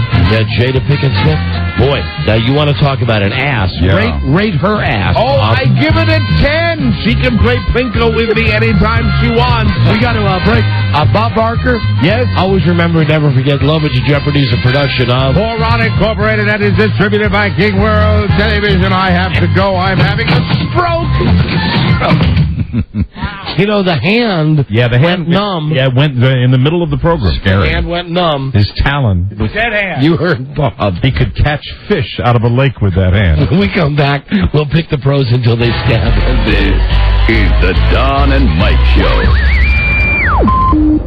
God damn it, Eddie, it's not to me. Hey, it's my shoulder. I hit my shoulder when I hit the gym floor. It feels like it's full of gravel. Well, it's always felt like it was full of gravel. Now, come on, give me a B12 shot. That's what I want. Quit messing with my knee. Hey, how you doing, baby? All right, Del, you gonna get a shot? Oh, no shots for me, Turkey. I can't stand needles. Hey, you gotta master the technology of this game. Yeah, how do you do that, man? Take all those pills and shots, man. Does terrible things to your body. You last long enough, you'll realize the only way to survive is the pills and the shots. Oh, not me, Turkey. I got respect for my body. You'll get past that. The Don and Mike Show. Something wacky this way comes. The Don and Mike Show. Station break. Here we go. The Buffalo. 92.3. Excuse me, 92.9. 92.9. WBUF. You always can have a table waiting for you at Hank's Look Around Cafe. Take a plug for your restaurant. I pressed the wrong button, Mike. Oh, good. It's Friday Fest night. In Pittsburgh, WURP. In Houston, KIKK. And Tampa Bay, 1010. The Buzz. And Hank's Look Around Cafe. There you go. Yeah, white shirts and short skirts night. Hey now, it's time for Pick the Pros. Oh, I do love me this. Yeah. Rich Eisen from the NFL channel, the NFL Network. I'll stop screwing that up. I'm at Channel 212 on direct. Well, you live on that channel. I do. Rich Eisen brought to us by Tower Records and Tower.com. Nobody has a bigger selection of the movies and music that you love than Tower. And here he is now from California. Here is Rich Eisen. Hey, Rich. How you guys doing? What's happening? I'm doing great, thank you. We are thrilled. Oh, I got your fancy music. Let's wait. Nice. Yeah, you've got the NFL Total Access theme music. Yes, That's the first. You're the first radio people that's ever busted that out. And congratulations. Let me talk it right up. Well, thank you, ladies and gentlemen. Here is Rich Eisen. Nice. Yeah, you got to hit the sting. Very well done. Rich, we're glad that you're going to be with us throughout the football season. Yeah, it's my pleasure. When we had you on, I don't know, a couple of months ago, I think I was pretty much in your prostate telling you how much I enjoyed you on ESPN. And I love the NFL channel, the NFL Network, and Channel 212 on your DirecTV dial, yeah. DirecTV. Here, before we pick the games, and I want to ask you about what you think are the biggest stories in the league, because you got the people on. It is a very precocious situation that you're in on that show. Yes. Because you work for the NFL. You're competing with all of the other shows. You mean precarious? Yeah. What did I say? Yeah, I was about to. I didn't want to correct the host. What did I say? Precocious. One host corrected the other. I've always felt that Rich Eisen is a precocious man. Yes. There you go. Who's maybe in a precarious situation. Exactly. That means he's pretty. Right. No, precocious. Well, precocious means he's kind of he's a problem child. Mischievous. No, but or precocious can be lovable. Saucy. Well, yeah, you could say he's a lovable, precocious little lad who's always getting into trouble. Anyway, maybe we can delve into his history soon. What I was trying to say is he's got the job where, for instance, you've got the Giants with Commandant Coughlin, who is finding these guys for showing up to meetings late, even though the guys are showing up. What he's saying is the meeting's at 1 o'clock. But really, you got to be there at 5 till 1. Sure. And if you show up at 2 minutes until 1, he's going to fine you. So, well, it's just when my wife and I get ready, it's obvious. Sometimes I'll just give her a time that's earlier than I need her to be ready, because that's a way to get her ready on time. I think a lot of guys do that. Absolutely. And a lot of ladies do that for their men too. Sure. That said, it's an interesting thing to be. It's he's sort of pulling that with his players, but that 1 o'clock means 12:55. That's basically it. They apparently didn't. Some of them didn't know that. They thought 1 o'clock meant 1 o'clock, and it doesn't mean that. And all that does is serve to show everybody who's boss, and that may also serve to antagonize. Now here's why you are precocious. And why you are in a perilous situation where you're doing the show. Precarious. Right. Is how do we criticize that? Right. When we're owned by the Maras, and 1/32 of us are owned by the Maras and the Tishes, who own the Giants. And this is what's beautiful. The show that I watched last night, you're on with Lincoln Kennedy, who's one of the co-hosts. Yes. And Rich Eisen turns to him and says, hey, like it's matter of fact, last year when Bill Callahan lost control of the team, what happened? And this guy, Lincoln Kennedy, pretty much laid it out. Said he lost control in week 1. Guys are doing whatever they want. So, Rich, I guess my opening question for you is how obviously you can be critical of the NFL and of situations and players, but they don't tell you it's got to be all happiness and everything is great, right? Not at all. I mean, we're here to talk about what people out there want to hear. That's what we're here for. We're not here with pom-poms and to say yay NFL.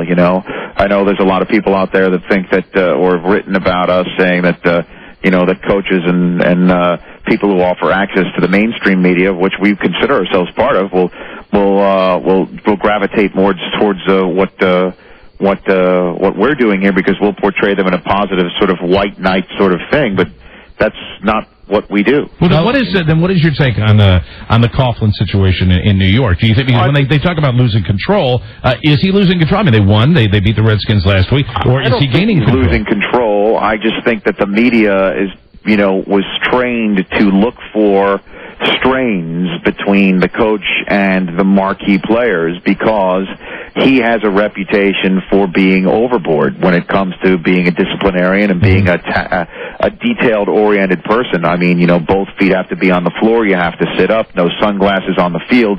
You know, no cell phones. No, you know, sort of very meticulous in his demands of players and his own coaches too. You know, is that going to work? Well, I mean, you will see, you know, and I know the Giants are basically going to kick back and let him do his thing because, I mean, shoot, they lost 8 games last year in a row to end the season. So they're going to let him do his thing, and you know, obviously what wasn't going on last year wasn't working, and they're going to try it this way. And right now, he definitely was on strained relations with Michael Strahan with the whole fining early for somebody being on time, you know, being early. And yet they won the game against the Redskins, turning the Redskins over 7 times, and Strahan gave the coach a game ball. On the other, yeah, which is weird. So we'll see. You know what I'm saying? I mean, winning does heal all issues, but we'll see. Don't you think, and I asked this of Rich and Don, don't you guys think that really, in many cases in the NFL, that this style of coaching, to a degree, has been done by the successful coaches? You look at the Parcells situation. Well, hold on. Let me ask Rich about this. You do a great thing on your show where you have the Bill Parcells news conference where they splice all the highlights together, right? And quite often he speaks great. I mean, he could read the phone book, and it's compelling to us. Yeah, it's nothing about X's and O's with Parcells, right? And what else were you guys were talking about on your show that blew me away? I know it was with Rod Woodson. Mm-hmm. Now listen to this: if you're a football fan, and I don't know how old you are, Rich. I'm 46. 35. 35, right? But still, you're a sports... I'm precocious. And you're a sports nut because you got the job. And he's in a precarious situation. Here's what Rod Woodson says is when he's playing for the Ravens, Weeb Ewbank, I guess, passes away. And he says to the Ravens before the game, the coach, Ted Marchibroda, how many of you know who Weeb Ewbank is? Mm-hmm. Out of like 50 guys, 4 guys hold their hands up. Right. 4 guys... You mean to tell me you're playing in the NFL and you don't know who Weeb Ewbank is? You don't know? That doesn't surprise me at all. You don't know about Joe Namath winning that game? Yeah, does that surprise you? It surprised me, and one of the things that Rich said on his show was that, I don't know which player you were talking to, but you said the truth. 10 years from now, no one's going to remember any of these guys that are playing now. Absolutely. That's what Parcells said at the end of his press conference, that he told all his players, 10, 15 years from now, people aren't going to know who you were either. That's just the way things have gone. And, a lot of people believe that erodes respect for the game if you don't take the time to know who's come before you. I guess that's the way in any endeavor, not just in the sports world, that if you don't take the time to know who was a pioneer or who was a great in your profession before you, then you can't really expect the respect the profession you're in. I wonder sometimes if that might be the NFL's fault, because when you look at baseball, they seem to spend a lot more time looking at the Hall of Famers and the greats, and occasionally the NFL will throw some guys out on the field for the Hall of Fame game or something like that, but you don't see that as much. It seems to me, but Mike, that's why you needed the NFL Network. I mean, I'm not kidding. Because Rich, that's what I said at the end. I said, how you could keep track of all these people and stay current, as well as respect the history as you watch our network. Watch the NFL channel. Yes. They run all that great stuff like that's good. The 1960s stuff and even stuff earlier than that. When you're there, and I think when we had you on before, we asked you, you kind of took a risk taking this job at a fledgling network, that was just starting up. Now that you're into it, how do you like it? Do you talk to your buddies that work in the industry at other places? Sure. And now, yeah, I mean it's great. I mean we got picked up by Comcast, right? Which was a major development for us because it instantly virtually doubled our distribution and allowed us to break the record for the fastest launch in the history of cable. That's great. We're in 22 million homes in month 10, and no one had ever broken 20 million homes in their first year period. Oh, and your commercials. Listen, not only is Rich in a commercial for Coors that has Julian Barbary in it, he's also in maybe the funniest NFL commercial I've seen in a couple of years, the Newlywed Game one. Yeah, I haven't seen that wait yet. to see the one that's coming out this weekend, because it's not just we're not going to run the same Newlywed commercial throughout the season. we actually play the game with some of them. Here's the thing. And this weekend's commercial is phenomenal. I just saw it actually about a half an hour ago. And it's pretty cool. It's fun, you know, and some players get to poke fun of themselves and their situation that they're in, and that's what it's all about. You know, we're here to have fun, but we're also serious about, you know, as the commercial says, imagine the possibilities. You know, we just have the access and we have the ability of getting you in touch with all facets of the game. So how pissed, that's what we're here to do. How pissed are the other networks that, for instance, I know everybody, all these athletes, coaches, they all got their own schedules. It seems to me when I watch your show that, I know you got producers that work this up in advance, but it's just like it's matter of fact. Oh, yeah, we're going to have the coach of the Bengals on today. And, oh, yeah, we're going to turn on the Buccaneers cam and talk to Tim Brown. And oh, yeah, you might be wondering what Warren Sapp is thinking about playing the Buccaneers. We'll go to Oakland. You guys do get that great access because of your deal with the league, right? Well, it's not just that though. It's just we have the time to devote to it. To be honest with you, you know, we not only have the access, but we've got the time to do it too. You know, I mean, my former place of business, you know, ESPN, they have amazing access too because they are ESPN and they've been around for now a quarter century, and players have come to expect from them, you know, what they're going to get, and they respect them, and, you know, they watch them all the time, or have since they were like 5. So, I mean, they're going to want to talk to ESPN and have no problem doing that too. It's just that, you know, for an hour-long show, ESPN does not have the ability to just talk football. They've got to talk about the wild card and what's going on with the NHL lockout and things of that nature. And so, you know, we have the ability to devote an hour to it. And if that's what you're into, then that's what we're here for. And a lot of people like you are, and I think it's a no-lose. And as a matter of fact, Rich, I know you do the show on the West Coast. You live in California. Yeah. Here we get it at 7, on the East Coast. It's on at 7. Then it's replayed at 10. Yep. And then the next, get it at 7 too. Yeah. And then the next day, it's like Sports Center, you know, where it's on all morning. Here's the thing. What if you got someone like me who I watch it when I get home at about 7:30. I watch the last half hour. Then at 10 o'clock, I'll watch the first half hour. I love it. Okay? That's what it's there for, man. No, but here's the thing.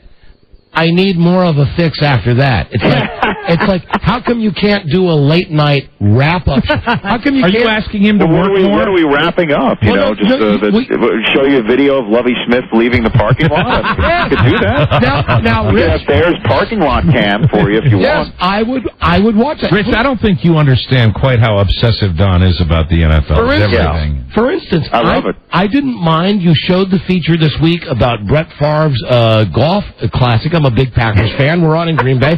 The camera, it's one of those NFL cameras. You're out there watching, man. Of course. The camera's just on Brett Favre. Have you thought about getting treatment for this? Mike, I told you. I love football so much. I know, but you're asking him, you want him to do an extra show? Or what? I want a new show at 7 and a new show at 10. A fresh show at 10. I mean, sometimes we are here updating things when conditions warrant. I know on Monday night you do a show before the football game. Yeah, and we're on right after. There you go. So got you covered Monday, but there's stuff going on that you should know about, you know. And we are 2 hours leading up from 7 to 9 East Coast time, right up until Monday night, and then we're live for the hour right after with all the post-game stuff. We got Terrell Davis sitting here with us. It's pretty neat, you know. We're ready to roll. It's our first full season. I can't believe it's almost week 3 at this point. Please, Don, don't scare away Mr. Eisen the very. Oh no, I'm here to stay with you guys. No, Rich, listen, you gotta know. I dig you. You're funny. You're good. The other day, you just better be prepared to open your house up to Don when he comes to the West Coast. There you go. All I know is that you put in jokes that like go by so fast that I don't even know that they're there. And I love the football stuff 24 hours a day. And I've been saying, I pray to God that there was an NFL channel, an NFL network. You know, I'm looking at NBA TV, and I'm wondering, who the hell's watching this? Well, I want you to know something. I watch the NFL channel. I watch the NFL network. Yeah. I watch it. You're good. And everyone else should watch it, too. Well, there you go. That's as great a pop as you could give. Yeah. You know, you watch it, and everyone else should. And you know, and as a matter of fact, I love the. Is he sending you an envelope in the mail or something? I love 10%. No. He gets 10%. This is a football high for me. It's my annual football high. We interview people all the time. I don't think I've seen you this excited in quite some time. Really? Well, you know why? It's your thing. Yeah, because I love football, and I do love this show. You love football? It's a good show. Rich, my wife, I've been married 23 years. She just went on a trip to Italy with her mom for 2 solid weeks. I could have gone. It was my vacation time. I chose not to go to Italy with my wife and my wonderful mother-in-law. You know why? Because I would have missed the first 2 weekends of the season. Good choice. Couldn't do... Right. There you go. Good choice. I wholeheartedly endorse that that maneuver. Well done. All right, let's pick 5 games. What we think are the 5 biggest games. Yeah. And we'll pick them, and then it's just like see who does good. The same rules apply as in the past. That you and I do not do the commentary. We leave that to Mr. Eisen. Yes, Rich. We have 5 games, and we'll just pick who's going to win. And Mike and I can only say the team. You're the only one that's allowed to pontificate, if you care to. I may have to remain impartial. Mm-hmm. All right, well, you pick the ones that you think... I can tell you if I think your reasoning is faulty or not. How does that sound? Okay, that's fine. Jacksonville at Tennessee.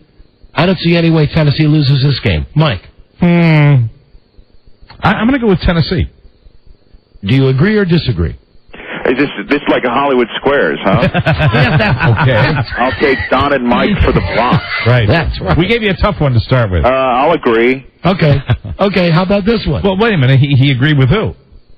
Well, I mean, we both picked Tennessee. Oh, did you pick Tennessee? I thought you picked Jacksonville. No, wait. Right. They're the... I'm sorry. It'll be tough for Jacksonville to win on that. You did pick Jacksonville. Game. No, I didn't. I said Tennessee. Oh, I thought you said Jacksonville. No, listen, I don't want to break the rule, but Jacksonville's the most overrated 2-0 team in the history of the league. Last year they scored on a lucky last... Okay, never mind.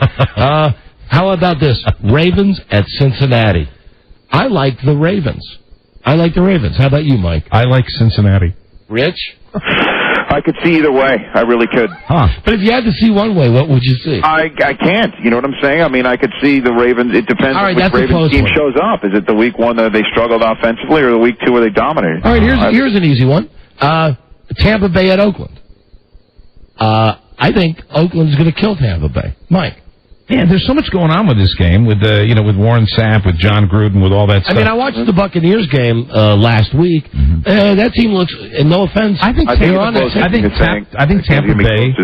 I do too, and I think Tampa Bay's just because of John Gruden going back to Oakland. I think they're gonna maybe get motivated and knock Oakland off. All right, so you both will be wrong on that one. Because I got the vibe from you, Rich, that you think Oakland will play this, or Tampa Bay will play this one tough. It's entirely, I definitely do. They're 0-2. They're going to be desperate. What about Green Bay at Indianapolis? I have no clue on that one. I can't wait to watch that. I'll tell you that though. Lifelong Packers fan. It's in Indianapolis. If we were picking, if it counted, I would have to pick the Colts. Ooh, Mike, I have to pick the Colts, and are you going with the Colts even though you're a Packer fan? Yeah. All right. And Rich, will you even discuss the Monday night game, Dallas and the Redskins? Mm-hmm. No, I'll tell you, it's no offense again to everybody here in D.C. It's Dallas, by 14. You really think so? Wow. No LeVar Arrington, you think? Without LeVar Arrington, and it's the Ramsey factor, right? Yeah, that's right. You got Clinton Portis is the key. Obviously, I mean, I'm not going out on a limb here. I mean, if that guy runs 25 times and runs it effectively, the Dallas will have a tough time winning on the road. And enough with the games. But we'll loosen you up as the year goes on. Before the end of the year, we'll have you giving us your lines on the game. You'll have that confuses me. That sort of talk. I can understand that. Rich, you mentioned your wife. This is where we just take a second to find out the personal stuff. How long have you been married? I've been married for just a little over a year. She is somebody that you can see almost every weekend. She does sideline reporting for ABC Sports College Football. In fact, I think she might be going out to Maryland soon to do, I think, that Georgia Tech-Maryland game. Who is she? In a couple of weeks. Who is she? Her name is Susie Schuster is her name. Susie Schuster. Schuster. It rolls. It's very alliterative. Susie Schuster. Now, shouldn't it be Susie Schuster hyphen Eisen? There's no hyphen. There's none of that? It's a perfect television name. We can't mess with it. Susie Schuster Eisen would be confusing. So you have then the perfect. Because my question was going to be, my wife hates my schedule just being a guy that is season ticket holder for the Redskins, and I watch every game no matter when it's on. always I watch it. Your wife must not get mad at you because she's off doing her own business, my friend. Her own thing. Business, baby. Right. Okay, and will you tell us one thing about all of the players that you've interviewed since the NFL Network has been on the air? Yeah. Who do you think has been the best, most revealing, the funniest player, and who's been the biggest dud? Well, we haven't had a dud. I'll be honest with you. We've hold on. Our funniest player is Brenton Buckner. I agree, of the Carolina Panthers. He's been, he's been great, and he's also going to be featured in one of our commercials later in the year. That's going to be great. Good. And I would say he's a talented player, and I would even pick him up for my fantasy team. Well, Rick's probably not going to comment on it. What do you think? I don't want to drop names on you guys, but I might avoid Santana Moss on my next show. If I was you. Well, I don't want to drop names on you guys, but Brian Urlacher's waiting for me. Oh, all right. Get out of here. All right. That's Rich Eisen. Rich, good talking to you guys. We'll speak to you next week. We'll see you next Friday. All right, bye. Bye-bye. Bye-bye. That's Rich Eisen from... Why are you looking at me in that tone of voice? I'm not. He'll loosen up. From the NFL channel, the NFL Network. Sure. Yeah. He had this guy Santana Moss on from the Jets yesterday. Kind of dead. He might as well have been talking to a dead guy. Wow. But I was thinking as you were talking about it, that network is going to fly because really, you're not the only guy that's out there that's a little obsessive. And when that's all you want to see, and you throw the other sports out the window, it's going to be perfect. And I say to those of you listening for the first time, this guy Eisen, he's going to be a project for us. Yeah. Just like Jim Nance was. Is he not allowed to pick the games or what?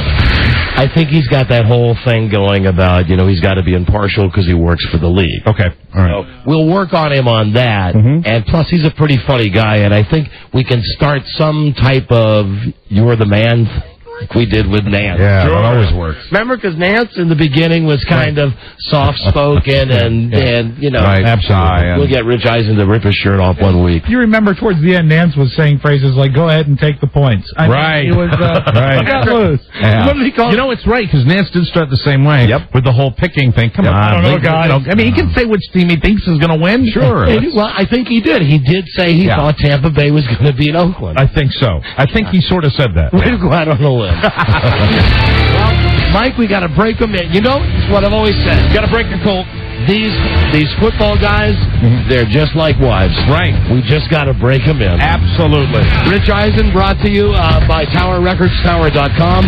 The original Star Wars trilogy is out on DVD. Get it on sale at Tower and Tower.com. You save $20. Nobody has a bigger selection of the music and movies you love than Tower Records. Tower Records and Tower.com. Everything worth watching is here. And pleased to be watching Rich Eisen on NFL Total Access. 7 and 10 o'clock on the NFL Network. And live at 10 o'clock if you have anything to say about it. They should do 2 shows a night. I know. I don't know if you'd like that or not. Because, dude, 3 shows a night?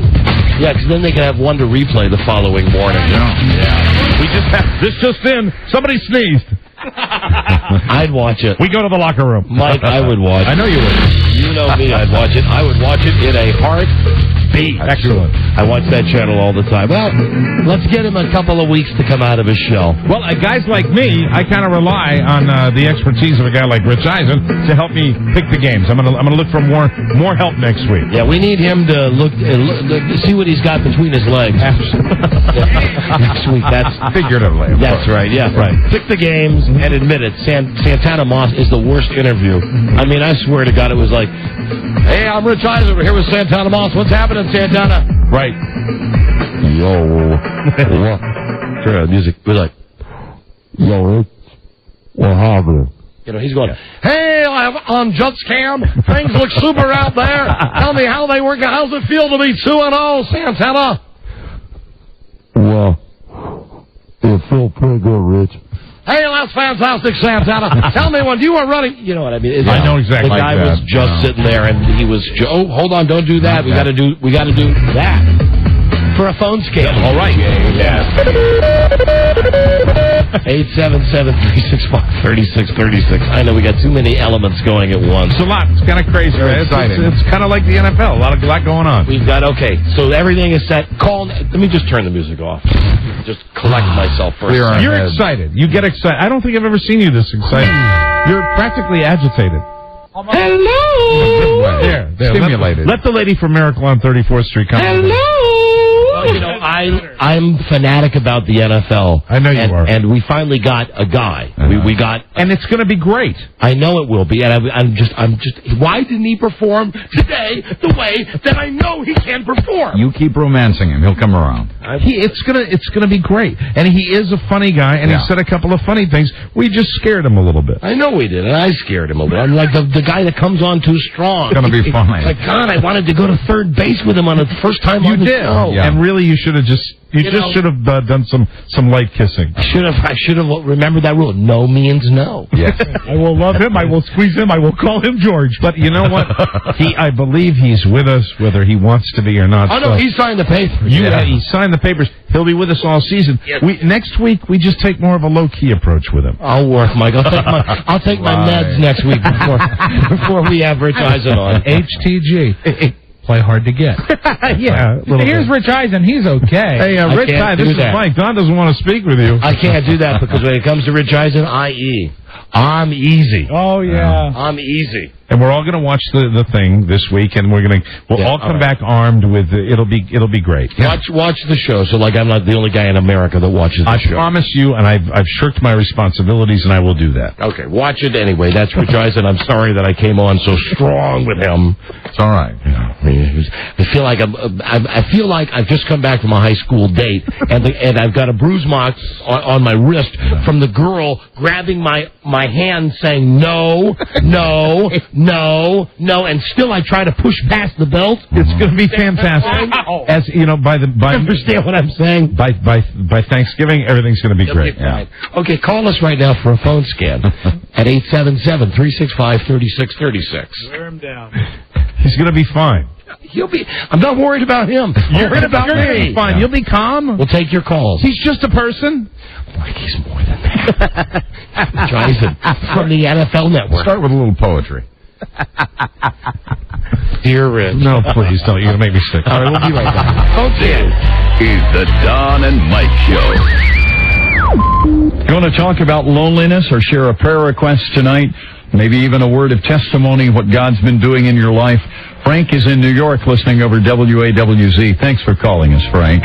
Good evening, gentleperson. Evening, sir. Anyway, I heard your topic about feeling alone, even alone in a crowd, and there are times when I feel alone in a crowd of one. And in my church, my pastor, Pastor Buzz Burbank, has stated on many occasions, I have taken drugs, I have imbibed in alcohol, I've had sex with women, but there's nothing like a good dose of Jesus Christ. And I was wondering if Jesus were alive today, if he would be listening to the Don and Mike Show.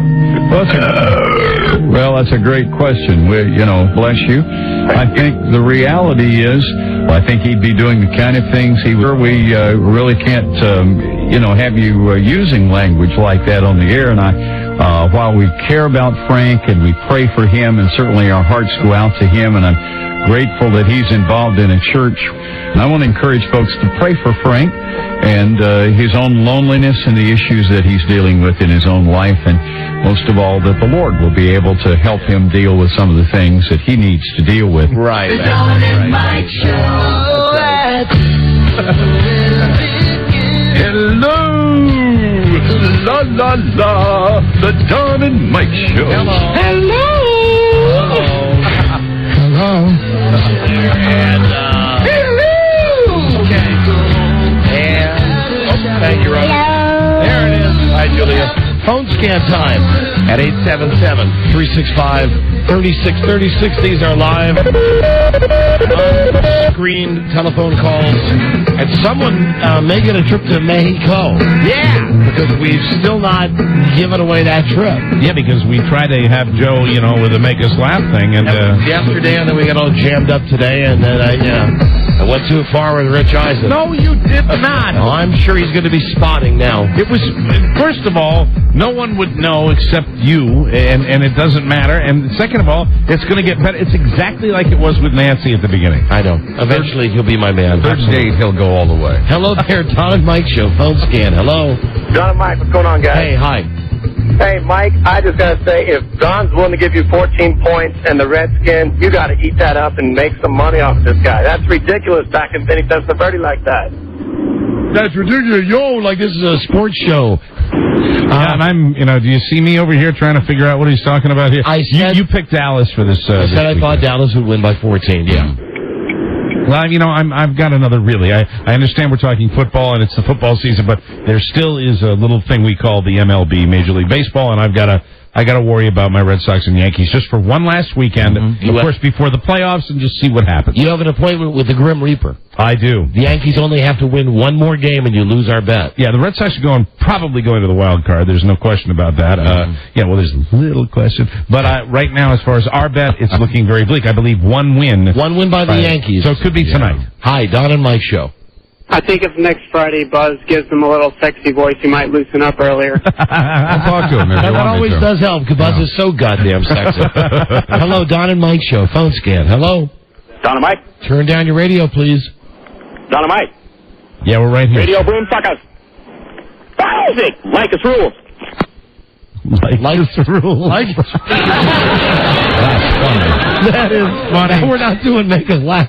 That would have won yesterday on Make Us Laugh. I wonder if that's the guy that beat him up. Hello, Don and Mike Show. Don, you were not born. You were made in an NFL toy factory. I should point out it's Friday. Yes. Yes, it is. And hold on. Okay, let's do it this way. Oh, hold on. Where is it? You were not born. You were made in a toy factory. Hello there. Don and Mike, phone scan. Hello. Hello. Hello. Hello. Hello. Hello. Hello. The lady was scared she was late for church. She ran up, scampering up the stairs. No. Lady, what are you doing? You don't just dive in and tell a joke. For God's sakes. Doesn't work that way. Like Pearl Harbor all over again. Get out of here. We got rules here. Hello, Don and Mike Show. Hello. Women. Hello. Exactly. I got this thing turned on right? Yeah. I believe I do. Don and Mike Show. Hello. Line. Oh, there you go. Line 8. Hi. You're on the air. Hey, what's up, guys? Love Hi. the show. Thank you. Hey, I just got a quick question. I just want to know why BA doesn't have $100 for his football league as much as I see her down in Baltimore Street. And, Buzz, where's my weed? That was it's a young man calling our producer a whore. A whore. A troublemaker. Hello. Don and Mike Show. Hello. Hello? Hi there. You're on the air. Hey, hey, Don. Hey, Mike, Buzz, Joe. Hi. This is Honk for Cash Sid.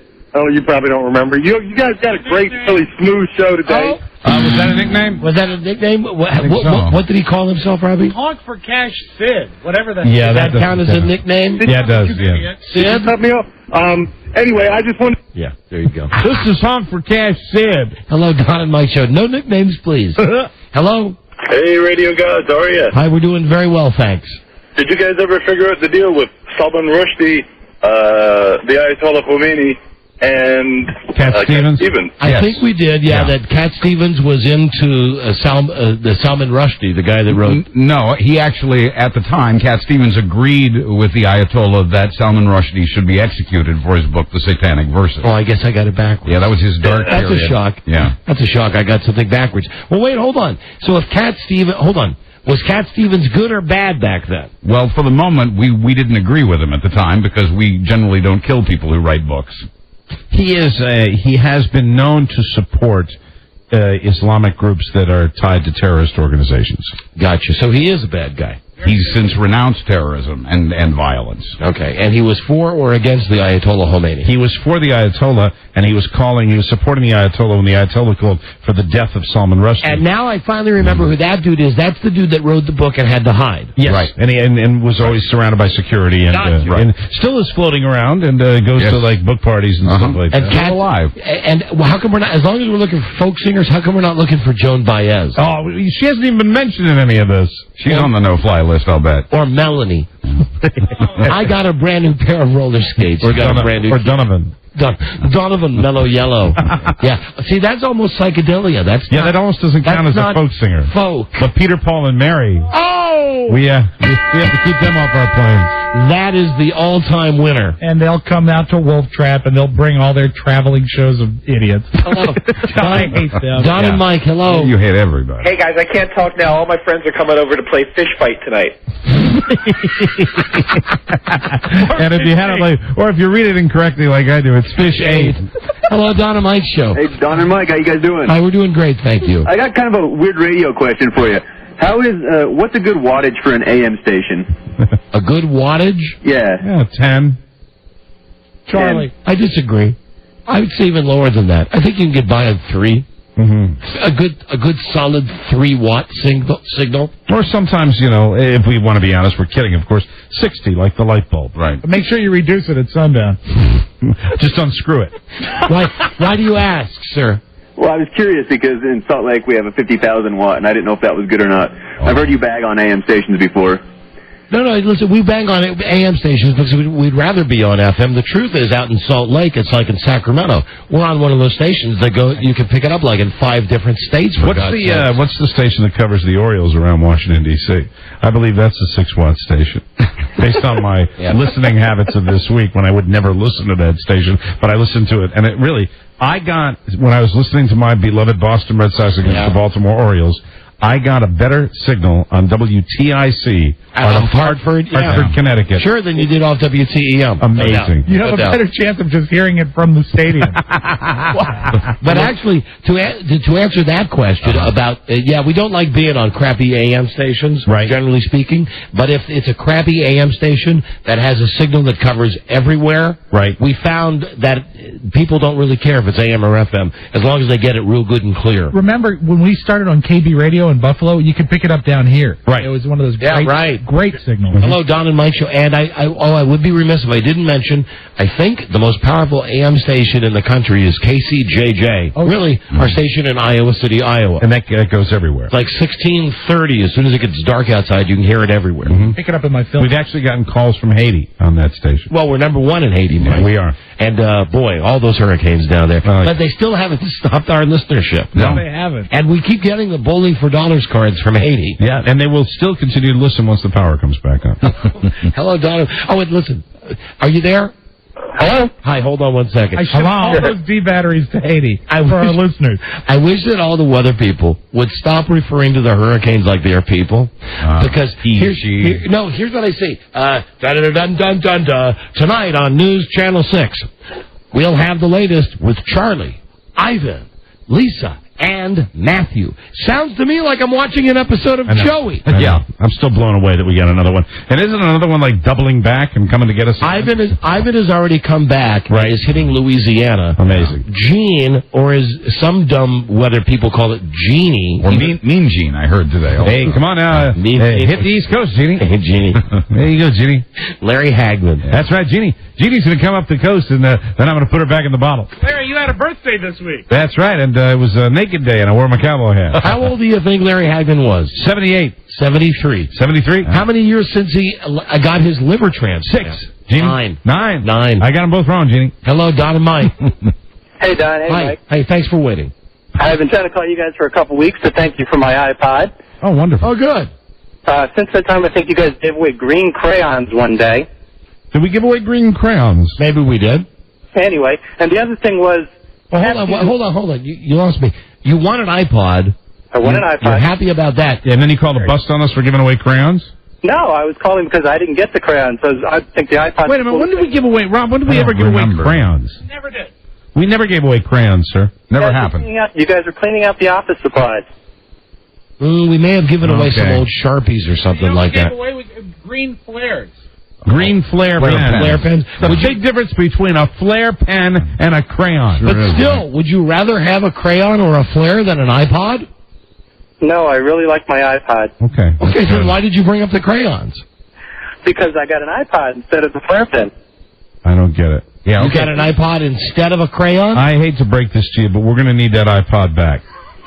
It'll be in the mail. Thank you. I'll be mailing it from Boerville. I appreciate that. Yeah, all right. Thank you for calling. Bye-bye. The gift of gratitude. Good luck, son. See you later. Bye-bye. It's like, hey, thanks a lot for that great prize. And you know, if there's only one song on that iPod, downloaded 3,000 times, Macarena. That's right.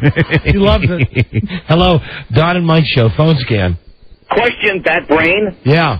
When is a radio host the same as a homosexual? When? When he's in love with an NFL host? Riddler. Trying to do Riddler thing. Riddler. Hello, Don and Mike Show, Gorshin. Yeah. Hello. Hello, Don and Mike. Hello. I want to go to Mexico.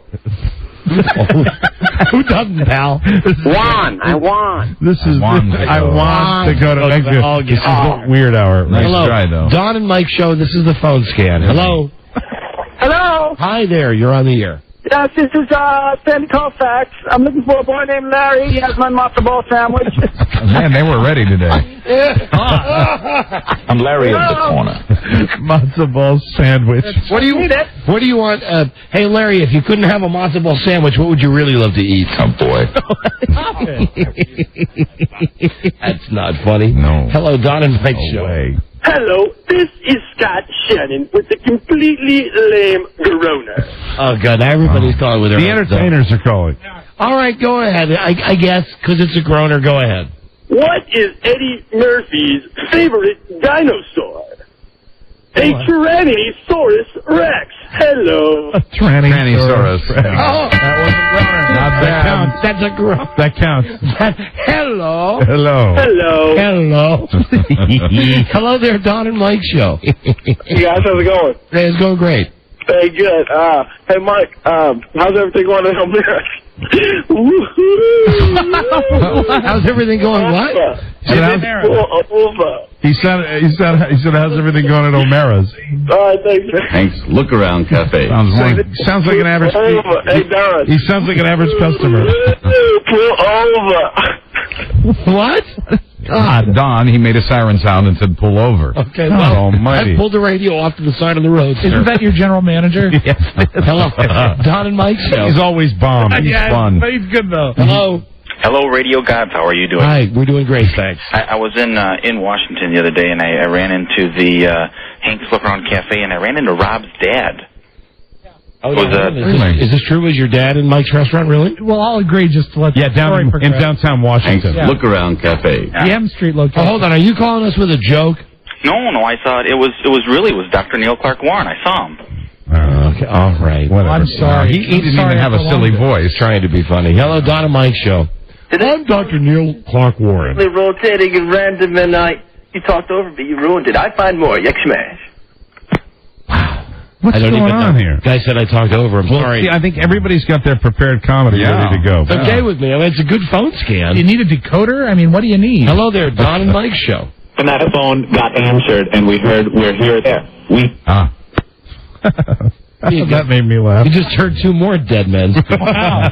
Hello, Don and Mike Show. God, we are surrounded by dead people today. Short wave interference. Hello. Hey, I'm just listening from Haiti, and I'm looking for a good place to eat. Where is Mike's Look Around Cafe? Oh, God. The Port-au-Prince location? Don and Mike Show. Hello. Hello.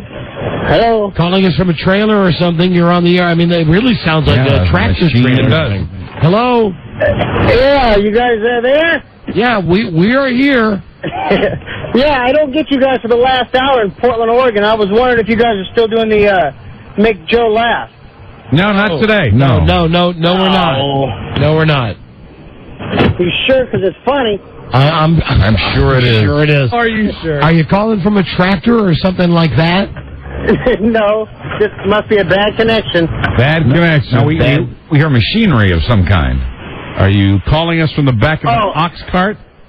Delivery driver, so very you good. must be hearing that. Yeah, that must be it. Okay. Machinery. See you. See ya. Goodbye. It's kind of quaint in Portland, Oregon, the way they deliver out of oxen cart. Goodbye, then. Hello, Don and Mike. Hello. Hello. Hello, Don. Hello. Hi. Hello. Hi. I got a groaner for you. No. We already had a guy. Not allowed. We're not collecting them. That's the groaner quota for today. Hello, Don and Mike Show. Hey, I need your advice. Yes. I had a golf lesson this morning, and the golf teacher used that term that Rob really hates that people say. It rhymes with blot. What not? Yes. You have to basically disregard. Fire him. You have to disregard everything he's told you and fire him. You got to fire him. Mike, would you be my golf coach? Absolutely, and I will not use the word whatnot. God bless you. Have a good weekend. Bye-bye. Well, how are you going to be his coach, Mike? I could do it over the phone. He didn't leave his information. Oh, bastard. Hello, Don and Mike Show. Yeah, what's Rob's job title? What not? Thank you. What not, boy? Hello, Don and Mike Show. Hello. What not? Hello. Hey, guys. Hey. Hey, I just think You guys really need to stop hanging up on me. This is James, and I am a cop. I am a cop! Is that the Wow. same? No, it's not. No. It's a guy that was doing prepared comedy. Okay. I was wondering if it was the same guy from almost 4 hours ago when we started today's show. And it should be pointed out, some of the people doing prepared comedy have already begun their happy hour. Hello, Don and Mike Show. Yes, Radio God. Hi there, phone scan. Yes, please for you to tell me when Mexico will have their Spanish-speaking phone line. Hello, Don and Mike Show. We do have a line from Mexico, so thank you for phrasing it the way that we talk. Pleased to be telling me this. Hello, Don and Mike Show. Pleased to be speaking. Hello. Don and Mike? Yeah. How's it going? Okay. I'm disappointed. You guys don't put anybody in the book anymore. Listen, that's because everything's been going so good. Why you got to screw it up? How about that tool, though, who called and pretended to be a cop? Well, if we'd had more time with him, he might have made the book. But you know what? Even that was entertaining. And we had fun with him. And you know what? I think you might just be flirting to go into the book. I think what you want is for us to say, everybody else was okay, but you're going in the book. And you know what? You're not going in the book. See, and he knew that, and he hung up. He was like an S&M guy. Gotcha. Right. Hello, Don and Mike Show. Hello, good persons. Hi there. You're on the air. What's the good word? The good word is cheese. Fun. Cheese. Hey, Don, I got a question for you. Did you work with a guy named Joe Armstrong or Jack Getty back in your olden days? No. No, I did not. Thanks for asking. I did not. Well, he's talking about back in the days when you were an astronaut. Yes, that would be it. It was Buzz Aldrin and Neil Armstrong. That's right. That was Neil Clark, Patrick Harris. Neil Clark Warren, who was also an astronaut. And Kid Toucher, too. I'm Neil Clark Warren. Here I go. Doesn't the voice just sound like that? Yeah, no. slimy. I meet boys on eHarmony. Oh, there's no way that's true. He's an astronaut. Hello. Sure in a pair. Don and Mike. Freak Me Friday. Pardon me? This be Freak Me Friday? Is this what Friday? Can this be Freak Me Friday? Freak Me Friday. Yes, it can. Yeah, sure. It can. What is your name, ma'am? Mona. Mona, listen, darling, believe it or not, you're the last person on the phone scan. Oh, that's wonderful. Yes, it is. Mona, what are you, high, drunk? Right now? I want to be spanked by Tony. It's a man. The guy. Are you a guy? No, I'm not. Yeah. I just have to talk real low at work. You want to be spanked by me? I want to be spanked by Tony. By Tony? Bacardi Limon. Bacardi the engineer? Unfortunately, I've got to get home to my Bacardi Limon, you understand? Yes, I know. Now, listen, we have a trip to give away here, and you are going to have to be honest with us. Okay. And fess up. Are you a man or a woman? No, I'm a woman. And your name's Mona, really? No. What's your real... She's being honest. She senses that she may win a fabulous prize. What's your real name? My real name is Cynthia. Cynthia. Where are you from, Cynthia? Sacramento. I'm still waiting. Now, you might have a better chance of the prize if you stop whispering. Cynthia? Okay. Cynthia? Okay. Are you really a woman? Yes. What is your dress size? 8. Of course, in Sacramento, that's such a judgment call. You guys need to stop. Yes, we do. She really is calling from Sacramento. We need to stop what, darling? Thinking that I'm a man. I'm at work. No, she says she's a woman. She's all woman. Yeah. Listen, darling, are you ready for this? You're the last person on the phone scan, so you've won a trip to Mexico. That's wonderful. I look forward to that. I'm excited. Thank you. No, we need more than that. This is a trip to Mexico. This is with Sammy Hagar. Okay. She's so weird. There's a weird lady we're sending to Mexico. Can't you squeal? Squeal real loud. It's hard at work. You're in the middle. It's your middle of your workday, isn't it? I know. Yes. Come on. Will you please squeal like a pig, please, for the prize? She's embarrassed. Can't you just yell to all your coworkers, I just won a trip to Mexico? Okay, here goes. Go for it. I just want a trip to Mexico. Now would you scream to your coworkers, Don and Mike think I'm a man? No. You won't do that? Well, listen, whatever your name or gender is, you have indeed won the Cabo Wabo Meltdown, Friday, October 8th through Sunday, the 10th of October. Round-trip airfare. You stay at the beautiful Hotel Hacienda. You go to see Sammy Hagar Friday night and Saturday night, and then you go to Sammy's private recovery party on Sunday. Wonderful. Wonderful. Are you distracted by something? Yes, I'm at work. It's so hard. Thank you, though. Well, you were. It wasn't so important. Work wasn't so important that you didn't call us. Call us up. Well, I was surprised that I was going to be the last caller. I just wanted to sound sexy for you guys for the weekend. Oh, well done. She wanted to There you go. Okay. Freaky Thank you. Friday. Thank you, Freaky Friday. Anyway, it's kind of like we were running a race, and now we just kind of limped to the end of it. Well, unfortunately, you have to blame her. So you have to find blame for her, and you just got to remember where she's calling from. Sacramento, capital of California. I mean, really, even though you're in the middle, would you get fired if you really went bananas because you want a trip to Mexico? No, she wouldn't. Of course not. Are you there, Cynthia? Yes. Cynthia, why don't you just scream real loud? You know, like someone who really won a prize. Because I'm at work. What kind of work do you do, Cynthia? I'm a data entry operator. A data entry operator. Oh, PFD. Come on, honey. Let go with one. For God's sake, what time is it out there? It's 3:12, right? Yes. You scream, say, I'm going to Mexico to meet Sammy Hagar. Say it loud, though. I already said it too loud. Oh, she's not. Jesus. Sacramento. Jesus Christ. But listen, I've got to work. I take my job seriously, but I'm calling the radio show in the middle of my job. Brother. Come on. Okay. Give us... Sorry I disappointed you. Well, it's not the first time, Cynthia. We'll get over it. Will you scream, I'm a disappointment? I'm a bad radio contest winner? I'm a bad radio contest winner. Is there another coworker around that we could talk to? No. Misplaced ideals, misplaced priorities, Rob's going misplaced intellect. Easy, Rob. So you're working by yourself? She'll never be able to find the airport. If you're working by yourself, what do you care if people hear you yell?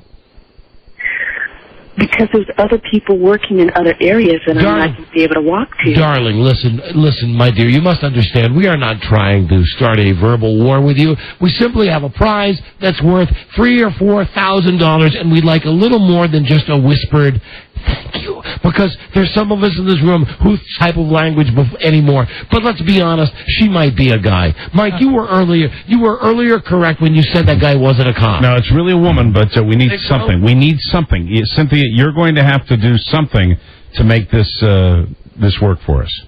What can you do? I lay it all on you, Cynthia. It's up to you. What are you going to do for us? Boy, is that a mistake. I know it is, Rob. Jesus. Do you really want to give me the trip, or should I pass it up? I wish you'd pass. Gee, Cynthia, maybe you should pass it up. Now, it's your choice. If you want to pass up the trip, we'll give it to somebody else who will scream. Because even though you can't scream, you really don't sound that excited about it. Do you even like Sammy Hagar? No. You don't? You know who Sammy Hagar is? Yes.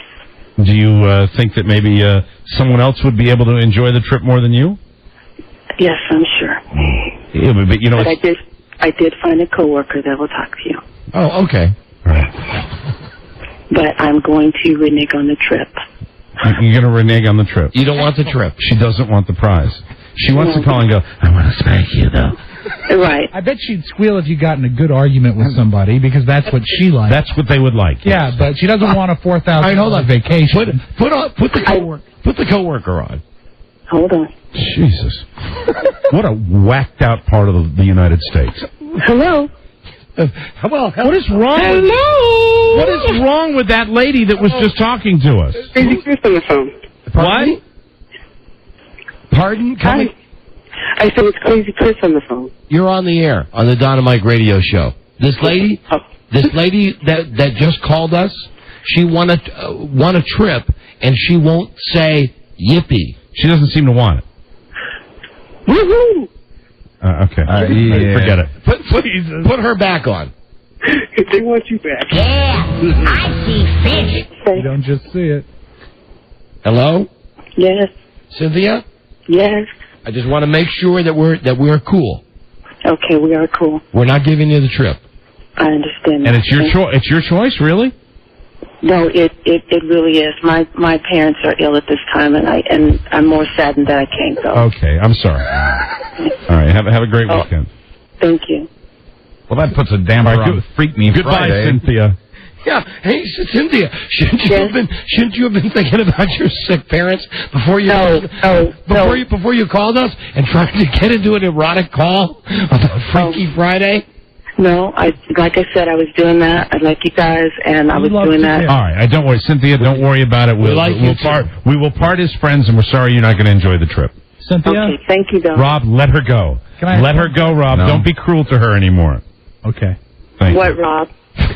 She wants it. Yeah. That's what she wants. Go ahead. I think she sucks, guys. I just want to say goodbye to her. I think she sucks too. I think somebody else ought to win the trip, and we ought to say bye, Cynthia. Bye, Ben. Bye. Here's my only worry, because I live in this world that you guys sometimes have the luxury of not living in. I don't want to get the phone call on Monday from the lawyer saying, "Hey, the woman won the prize," and then even though she said no, she kind of really wanted the prize. Well, let's find out. What is the legality have of that? to make sure legally, Cynthia, you have won this prize. You don't have to scream. You don't have to yell. Do you want it or not?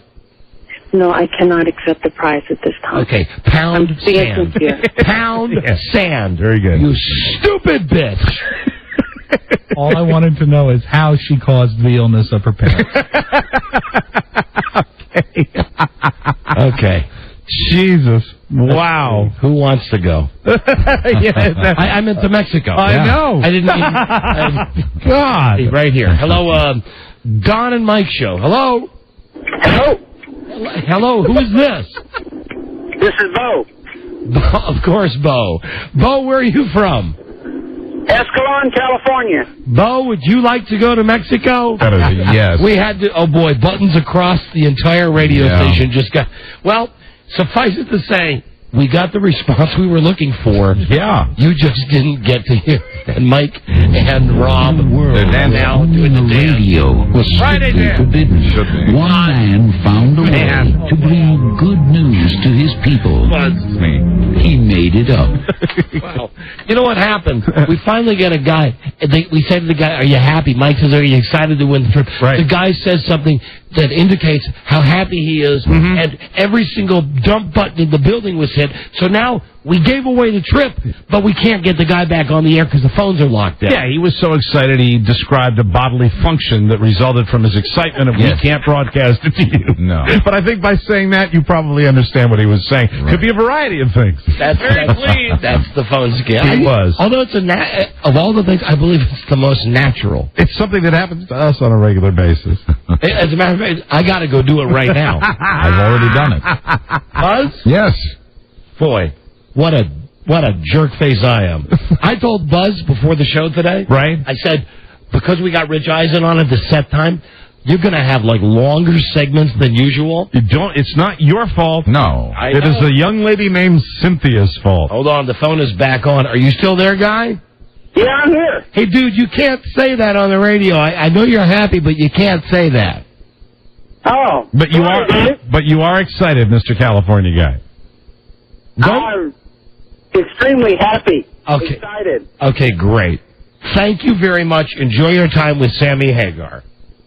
Oh, thank you. Thank you. Wonderful. There we go. Hold on. Of course, he had to throw those.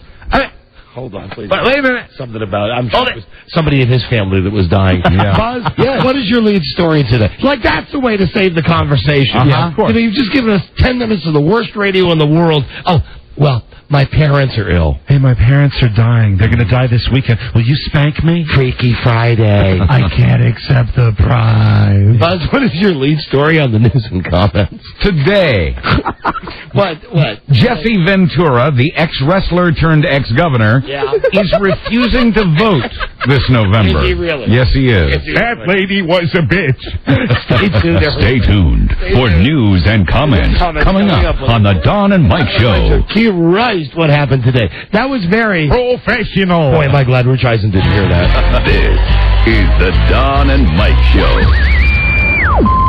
What's the word from Planet Crackpot? The Don and Mike Show. The garbage can. Don and Mike. Right. On Westwood One, and we are heard every day in Portland, Maine. 970 WZAN. Baltimore. Live 105.7. In Warren, Ohio. Washington, D.C., we never mention. Our flagship station, 106.7 WJFK. And at 970 WSZAN up in Portland has one of those great signals, too. You can hear that all through the state. It's great. It's got 40 watts. It's fantastic. Soft white. That's another thing that was funny during the phone scan. Right. The guy calls and says, what's a good wattage for a station? Well, really, 50,000 watts is the best. Yeah, 50,000 is the gold standard. We're on some stations. Well, the station we're on in Houston, I think, is 250 watts. But don't be confused, because sometimes, if the wind is right... Yeah, it's like the 250 turn into almost 300 watts. Very exciting. It's like a three-way bulb. I think the mighty JFK is only about 22.5. Really? Yeah. On a good day. Yeah. Time for Buzz's News now. Buzz brought to you by Verimax, the world's #1 sexual pleasure performance enhancer. Isn't it called for a doctor? A doctor-developed, clinically tested Verimax 1-888 Try VMAX nationwide. Now, just a little truncated. Sorry about that. Here is Buzz. Hi, Don and Mike. Former Minnesota Governor Jesse Ventura says he won't vote for either Bush or Kerry in the upcoming presidential election. Quote, if I vote for John Kerry, I'm going to get my taxes raised. A newsflash, taxes will go up no matter who wins. We have this war to pay for. Ventura also said he can't vote for Bush because of his opposition to stem cell research and gay marriage.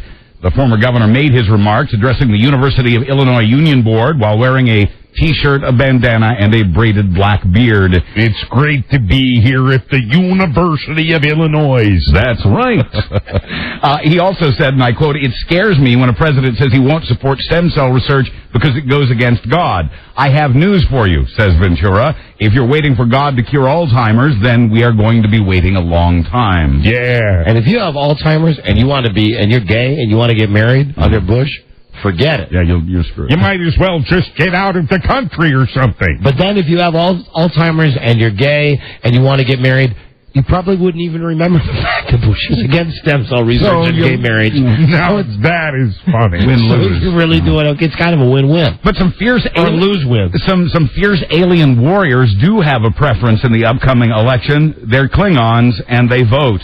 A Portland, Oregon newspaper went looking for Klingons to see how they will vote come November. They were easy to find. They were lined up outside a video store waiting for the DVD release of the new Star Trek documentary about its fans, Trekkies 2. There wasn't a single Bush supporter in the band of 8 warriors outside Tower Records that day. Quoting one, I don't know whether that makes me feel good or bad. I know. You feel good, Mike. Yeah. The force is with you. Super, live long and prosper. Quoting one, a good war is based on honor, not deception. The first warrior, President Bush, deceived us all with this war. Is that coming from some guy in a Klingon suit? Exactly. Delicious. Only 75% of the Klingons, though, favor Kerry. The other 25% say they plan to write in Satan. Oh, I should tell you that, what's his name? The kid from Star Trek, Wesley Crusher. Yeah, he's the guy that he was on the show years ago. Right. I used to be on him like it was on Rich Eisen today when I was really hot for Star Trek. Will Wheaton. Will Wheaton. Okay. So we had him on the show, and he's funny. He was on the show about 10 times and would laugh and laugh. Good sense of humor. And actually, I have a picture of him on my wall at home where he actually writes, Dear Don, get a life. Nobody watches the show like you do. It's a put down, but it's funny. And if you didn't know him as Wesley Crusher, you probably remember the great movie Stand By Me. Stand By Me. Oh, yeah. Here's the funny thing. What?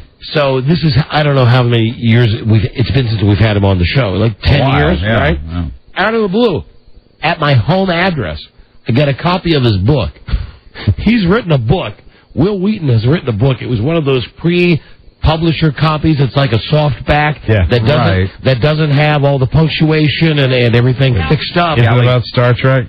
It's about, here's the saddest part. I'm going to bring it in and read it on the air. All right. He sent a personal note like, Don, know you were always, 10 years ago was, hey, you're a jerk that watches the show. Right. Now I get a personal note from this guy saying, know you're a big fan. Maybe I could come on the show. I read the book. The book is how sad he is that now he's not on Star Trek. Yeah. His life has ended. Oh, let's get him. And what a change it is, because when he was on Star Trek, he hated the fact that he was on Star Trek, and that's all the people knew him for. And now he's dying to be involved in Star Trek. Because he hasn't worked. Right. Oh, that is sad. Right. What a bummer. Yeah, so we got to get him. And I got to bring this book in. I have to, again, ask somebody legally if I can read this. Oh, right. I don't know if it's been published I yet. think, yeah, if you credit it, I think you can. Well, because I know... As long as he doesn't take the trip to Mexico. That's right. Anyway, there you go. Shout out to Wesley Crusher. How you doing? So we had the Klingons. Now, at the other end of the radical fringe is our own Sumner Redstone, the head of Viacom and all things CBS. Yeah, let's give him a round of applause. Here he is right now. Hello. Faced with the biggest government fine ever imposed on a broadcasting company and faced with charges his news team aired phony documents about the president, the 100-year-old corporate executive gave his endorsement at a conference in Tokyo of George Bush. He said that although he's a liberal Democrat, Sumner says he's still backing W. Quoting him, "I vote for what's good for Viacom, deregulation, and so on," end quote. He's referring to a loosening of the rules that would allow him to own more TV and radio stations, something he hopes to get in spite of the indecency thing and the slamming the president thing. Okay. I wonder if he'll get good reception in his coffin. After the break... That was a joke, because he's our boss. Of course. In some regard. That was a joke. Yes, It was just a joke and nothing more. written for me by Buddy Sorrell. Yeah, you didn't mean nothing by it. No. When we come back... Yeah, Buzz. Mary Kay Letourneau marries the boy. Oh, that's the teacher. Right. Yeah. The teacher. Yeah. Okay, more Buzz coming right up. This is the Don and Mike Show. Great read. Yeah. Paul's here and kids are headed for the bus. Others are headed off to college. A short one. Well, a short bus wouldn't be good. Others are headed off to college, or so. They wouldn't be on a short bus. No. They may be declaring their independence, but you still want to stay connected. And if you've got OnStar, you've got a cell phone built into your vehicle, ready to go. Even when your cell phone battery is low, forgotten on the kitchen counter, or it's out of range. OnStar Personal Calling is a hands-free phone built into your OnStar-equipped vehicle. Voice-activated dialing, hands-free operation. Keep your eyes on the road and your hands on the wheel. It offers better connectivity in areas with limited cell phone reception because it has more broadcast power and an externally mounted antennae. And you know what's great? What's that, Don? You can use this even if your parents are ill. Yes. Yep. You would just, because it's voice activated, if you had just won a trip to Mexico but then declined it and really ruined a radio show, you would say, dial ill parents, and boom, you'd be illin'. You'd get right through. The Safe and Sound plan costs only $16.95 per month plus tax after the first year. If you don't have OnStar Plus, press the blue button in your GM vehicle to find out more. The Don and Mike Show. Yeah. This is the Don and Mike Show. Gosh, I hate to interrupt. It's all been so incredibly fascinating and entertaining and instructive. Really, the time has just flown by. The Don and Mike Show. Let them give ye a comedy facial. Don and Mike. Right. Thank you, dude. I was alone. Beatle on the show next week. Yes. Dave Barry will be back. I love him. He's like the best guest that we ever get. We had a blast with him one time.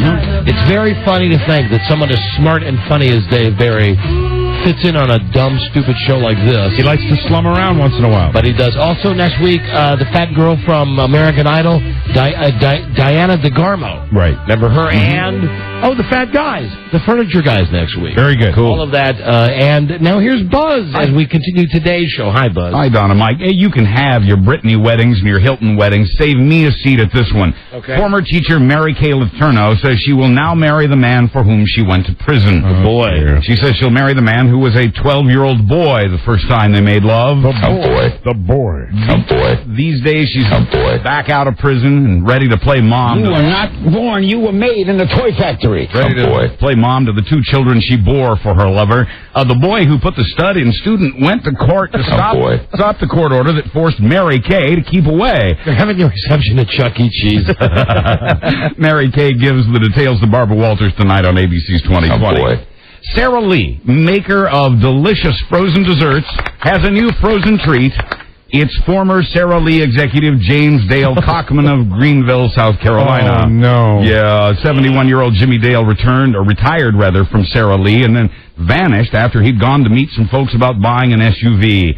He turned up this week, rather ironically, frozen in a rented storage locker. Oh, dear. Police say it was a carjacking gone bad. Really bad. Click, click. They say Jimmy Dale probably suffocated because of the duct tape over his mouth and nose. Nobody doesn't like Jimmy Dale. The FBI, well, somebody didn't. The FBI tracked down the couple with the SUV. Frozen treats.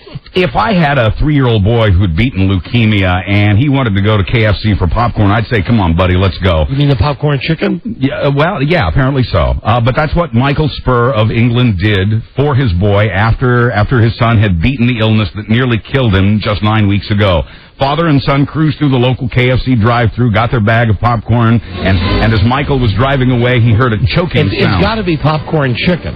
I don't think they sell... This is one in England, so I can't say... All the story said from England was that it was popcorn, so maybe it was shrimp, maybe it was chicken, or being England, maybe it was popcorn. It was popcorn, but it's a KFC, though. I mean, it would have to be popcorn...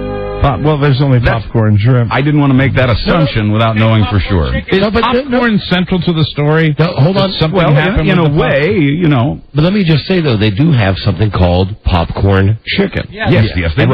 They have it at Popeyes as well. It's not just shrimp. Do they have popcorn chicken at KFC? I think so. But, if we're getting technical here, popcorn has kernels in it. Well, most folks. It doesn't really matter. Okay. Like I said, they went to the drive-thru, they got the treat, whatever it was. Right, it's the kid that beat leukemia. Yes, yeah. And so as Michael is driving away as part of the celebration, he heard a choking sound. It was 3-year-old Samuel again. Oh, boy. So Michael stopped the car, jumped out, climbed into the back, put his hand into the boy's mouth, and out popped 2 white plastic screws that apparently came with the snack from KFC. Mike says the manager told him it must have happened when they were installing the new machine for that snack. Oh, boy. Quoting, Dad, this was the last thing we needed. Oh, dear. Is the boy okay? He's fine. Oh, good. Yeah. All right. Well, they shouldn't serve popcorn at KFC. No, they shouldn't. Finally, when some Florida college students decided to put a stripper pole in their dorm room, it was just a fantasy. They'd say they didn't really think women would ever dance at the pole. I imagine that's what I'm going to see if I do get the opportunity to check out my kid's dorm. If you see that, you give him a high five for me. So I'm going down south this weekend to see my son. Filled with hope, despite their pessimism, they went to Home Depot and bought a pole for their on-campus apartment at the University of Jacksonville. Okay, I was going to ask what the college was, but it was a Southern college. Yes. Very good. Okay. The boys mounted it on a carpeted stage they had built, and they put signs in their apartment window saying, "Pole dancers wanted." That's when they found out, if you build it, they will come. Yeah, baby. Hi, baby. At least a dozen co-eds competed for the $100 prize. The students watched and drank and snapped pictures. Good heavens, no. Many of the girls have now been ordered to get counseling. The boys were disciplined for lewd behavior and unauthorized construction on campus. They took down the pole and turned the stage into a ping pong table. All right. I'm Buzz Burbank on the Don and Mike Show. I like that kid. Crazy kids. No. Crazy kids. No. Good night. Good night. Just brief. So we got to go. We want to thank Rich Eisen. Yeah, good guy. NFL Network. NFL Total Access every night at 7 o'clock. Thank you to Rich for being on the show. That's it. I don't have to read anything else. Have a great, safe weekend. You're free to love your bar. We'll be back Monday with the all-new episode, and good day to you, sir. Good day to you, sir. Good day to you, sir. Good day to you, sir. Please to be standing by for Ronald and Fez. Yeah. Coming next, Ron and Fez are next on WJFK, also on Live 105 and on 1010 The Buzz in Tampa Bay, and we will see you on Monday.